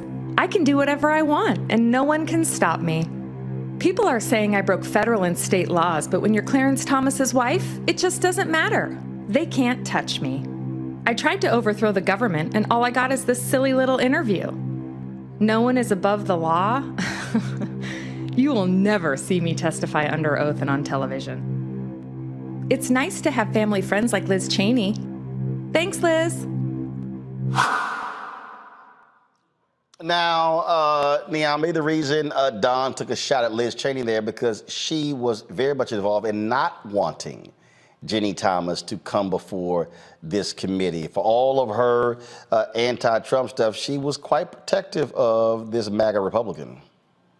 Absolutely. So thank you for having me, Roland. It's good to see my colleagues. Look, Ginni Thomas is in a rare position. She has supporters and protectors on all sides, not limited to her husband, also the very powerful Liz Cheney. And that's why we need to be careful about giving these Republicans, slaps on the back for doing the bare minimum, which is their job. I mean, at the end of the day, Liz Cheney is a conservative Republican. And while she might have thought January 6th went too far, she's not above covering and caping for someone like Ginni Thomas, which many have done for quite some time. I mean, she has been quite clear about her beliefs and has even put her money in the same place, yet she has really escaped scrutiny for many months. And it's pretty much been the case that she was given a red carpet to show up. And I'm sure there's nothing that's going to really come of this where Ginni Thomas is concerned. I mean, she's just going to sit there and pretend that she was just, a concerned citizen and not an actual provocateur. And that's exactly what she is. It really does crack me up when I listen to these people, Jason, and they act as, I was just doing my American duty. I just sent a few text messages, a few emails. I don't really see what the big deal is. The interesting thing about Ginni Thomas, I first of all, I don't buy any of that she believes the election was stolen. I'm not saying she's a genius, but she's clear that this election was free and fair. The problem is, I think she recognizes, as we all do, that the January 6th committee and their objective is to show that Trump and others knew this was a fair election and were trying to overturn it anyway. This is why they keep showing Bill Maher. They keep showing Cassidy Hutchinson and others who were in Trump's ear telling him, no, this is free, this is fair. All those guys from DOJ and from the White House legal team who were saying, no, you need to give this up. This is over. It was done. It was a free and fair election. I think that she is at the very least smart enough to recognize that this was a free and fair election that Joe Biden won, but she's trying to escape legal culpability by saying, look, I really believe this. There's no intent to do any harm because I really believed that this was an unfair election. I just don't believe that. I think she clearly knows, as we all do, especially now, but I think at the time she knew it was it was a fair election. And, you know, you have her she's insulated by all of these people within the power structure. And she gets to walk down the halls and smile the way we saw in that video. Indeed. You know, look, folks have been really going after them. Here's another video, Greg, I want to play for you. Ginni Thomas, the spouse of a sitting Supreme Court justice, tried to overturn the 2020 election where armed white supremacists under the direction of Trump invaded the Capitol and tried to hang the vice president, has agreed to testify. Putting you under citizen's arrest! The January 6th committee has been slow to call her out, I guess in deference to the Supreme Court, the same court that gives her husband Clarence and his hairy Coke can dominion over women's bodies. Ginni Thomas texted Meadows in January of 2021, urging him to undermine Biden's win and keep Trump in power. In Arizona and Wisconsin, she pushed the legislatures to throw out votes and declare Trump president. Trump won! She then attended the January 6th insurrection. She's on the record declaring America to be in danger due to a deep state run by transsexual fascists. What the fuck is wrong with you? Did I mention she's married to a Supreme Court justice, the only dissenting vote to investigate Trump's role in the insurrection? How the fuck is this okay? Ginni Thomas is like a drunk driver, and Clarence Thomas is like a car. And the American people, we're standing in the crosswalk. Goddamn right. I have a cocaine addiction. Ginni Thomas, the Figured you'd get a kick out of that one, Greg. That was hilarious, and it is good to see my colleagues. And Dr. C, you know, once you do years at HBCU and dog years, you earned retirement. So I'm glad you're still in PG. So at any rate, I'm glad to see you still in that wall. But yeah, I mean, you know, they're not fighting for democracy. They're fighting for a theocracy. He's a white Christian nationalist, or at least in Clarence Thomas's case, I suppose you could call him kind of a checkerboard Christian nationalist. But clearly they don't give a damn about voting. I mean, and I love that video because, 8-1, the Supreme Court ordered the release of Mark Meadows', 2,320 text messages. The one dissenter, Clarence Thomas, because 29 of them were with his best friend. And I use that word best friend because one of those 29 texts that Ginni Thomas sent to the White House to Mark Meadows said, after Meadows characterized this as a battle between good and evil, there's the language, she replies, yeah, I'm glad to hear that. Between that and the conversation with my best friend, I'm encouraged. Best friend, her husband. Clarence Thomas asked me to be off the Supreme Court if there were a rule of law in this country, but there isn't. John Roberts killed the rule of law with Citizens United in 2010. And he's been looking ever since like, we need to respect the court. Dude, you destroyed the court when you decided that corporations have unlimited speech and they began to really pump to put this theocracy in place. So Sam Alito, you mentioned Alito earlier, I would encourage folks to look at the New Yorker. Margaret Talbot wrote an excellent article on his plans for theocracy at the end of August in the New Yorker. Remember, Alito is the one that tried on the 28th of October to slow down allowing absentee ballots in Pennsylvania, and then on November the 6th, ordered any ballot that came into Pennsylvania after Election Day to be sequestered in case they could be thrown out. He did everything he could to stop the election of Joe Biden. But, you know, I only have so much sympathy for Joe Biden because Joe Biden threw Alita Hill under the bus. I'm old enough to remember 1991. But at any rate, I'm saying these people are fighting for a theocracy. They are fighting and they don't give a damn. And so it'll be interesting to see as these Proud Boy insurrectionists, or is it the Oath Keepers? I guess Oath Keepers are on trial using Reconstruction era legislation. That's the same statute that Benny Thompson filed that federal lawsuit, Civil Rights Act of 1866, to say you all tried to overthrow the government. That's still good law in the books if there's a rule of law in this country, but that's really what's on trial, isn't it? The rule of law in this country. Indeed, this is an ad that the Lincoln Project put together with regards to Ginni Thomas. Justice Clarence Thomas is compromised. On January 19th, 2022, Thomas was the only Supreme Court justice willing to help Trump and his allies hide from justice over the January 6th insurrection. Thomas did not hide that he was willing to grant Trump's request for secrecy, but it wasn't just to protect Trump and his conspirators. It was to protect his wife, Ginni Thomas. A radical right-wing activist, Ginni Thomas has openly applauded rebellion in the past. I think people are rebelling and there's a big tidal wave coming. I think the Democrats are pretty worried about what's coming. And the lead up to January 6th was no different. Ginni Thomas used her direct line to Trump's White House to push for the overturning of a free and fair election, even attending the rally that would ultimately end in an attack on the U.S. Capitol. None of this would be known if Justice Thomas had gotten his way. The January 6th Commission can't do their job if one of the most powerful men in the country is using his seat to protect his best friend. Clarence Thomas must recuse himself because he took an oath to protect the Constitution, not his wife. And Niambe, that right there is all we need to know. And the fact that the Supreme Court to this day has not created a code of ethics. This man is literally ruling on cases involving things his wife was involved in. The conflict of interest is extremely clear. It is a neon sign, LED light, damn near a sun ray coming down. That's what we're seeing. Well, absolutely. And I think the thing about the Supreme Court is when we look to the Constitution, I mean, it's really designed with very little structure, right? You don't even have to be an attorney to be on the Supreme Court. I mean, and these are lifetime appointments. And that's why they're also dangerous, because we're stuck with these people for quite some time.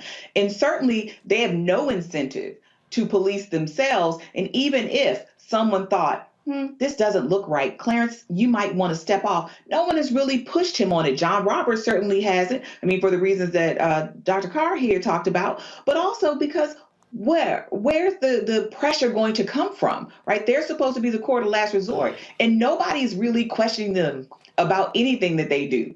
And no one's ever, or not moved with this court in particular, to push them off. I mean, we knew that Clarence Thomas was compromised even before this moment. Remember, Ginni Thomas was the same woman calling Anita Hill at her work phone 20 years past his hearings, telling her that she needed to apologize to her husband. So this woman has a history of harassment under her belt even before January 6th. And I'm just wondering, how far is this going to go? I mean, clearly the Supreme Court doesn't care about its own credibility, but certainly I think we have to think about as a nation what it is we want to do. Now, it's going to take a while because Congress doesn't also want to touch this branch, but there is nothing that doesn't, or that prevents, Congress from modifying the Constitution and modifying their duties as the court of last resort. Now, of course, that's pretty extreme and it's likely not to happen, but it's not as if we have nothing that we can do to make this branch be more accountable. We just haven't done it. And now, looking at them to do it for themselves, I really doubt that's going to happen. And certainly, we know the Republicans aren't going to ask for the court to be more accountable.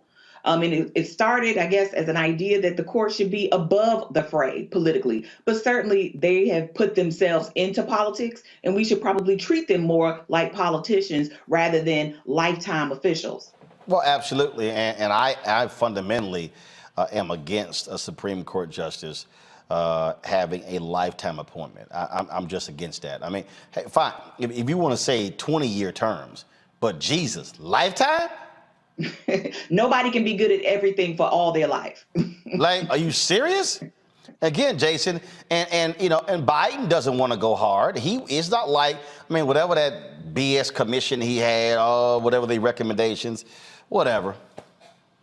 Yeah, no, it's disappointing because Republicans are always willing to play hardball to the point where they were willing to literally storm the Capitol. Now, I don't think we should go to that extreme, but one of the things, there are many things on the table, of course, pushing Puerto Rico to become a state, potentially, if they don't want to be independent, which I'm probably more leaning towards independence. But if they want to be a state, bring Puerto Rico in and the District of Columbia. Maybe even, and these are some radical ideas, but breaking up California so that you get more senators in the Senate.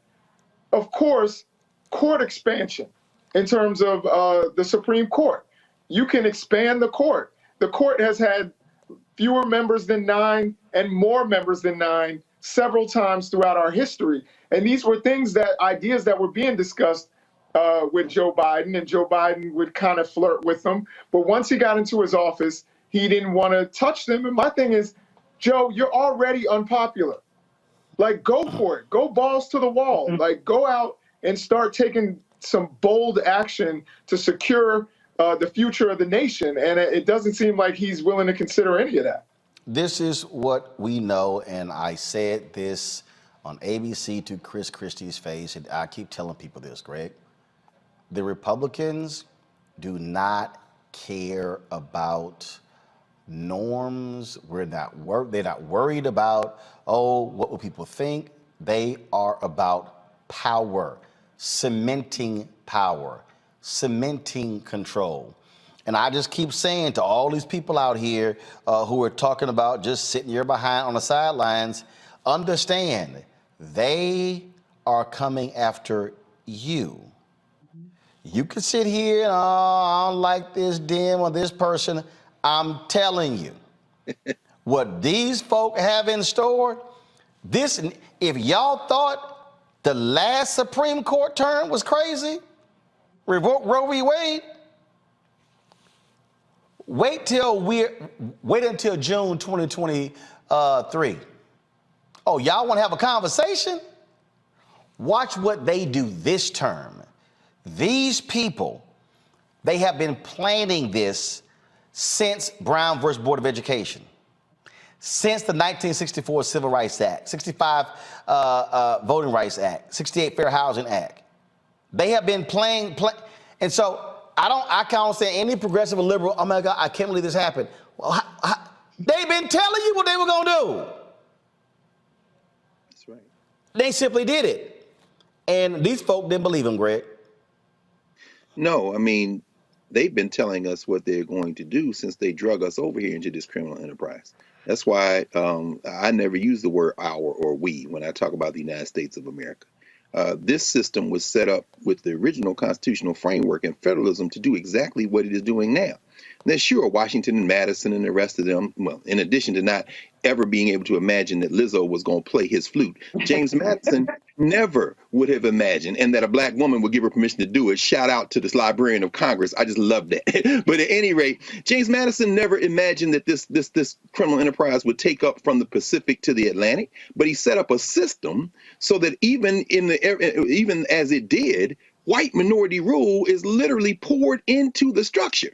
So I think, Dr. Nichols, I think that is a fascinating possibility.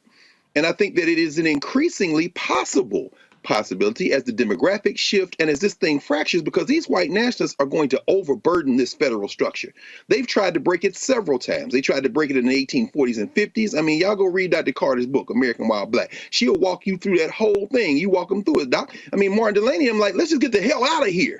Even as they come back and fight in the Civil War, but they tried to break it in the 1850s and 60s. They tried to break it again in the 1960s and 70s. They are not going to be satisfied until they break it, because what they don't seem to understand is that many people in this country and more people in this country are not going to concede to white nationalism in the name of, quote unquote, the soul of America. There is no we, there is no soul. And I for one encourage them to keep it up. Because Sam Alito don't carry no weight in North Philly. He don't carry none in Southeast D.C. And he better have an armed guard out there at Supreme Court, because I'm not saying anything violent will happen to him, but there is no respect for the rule of law when there is not a basic humanity at the center of that concept. And all of world history teaches us that. All right, folks, back to our Roland Martin Unfiltered video in just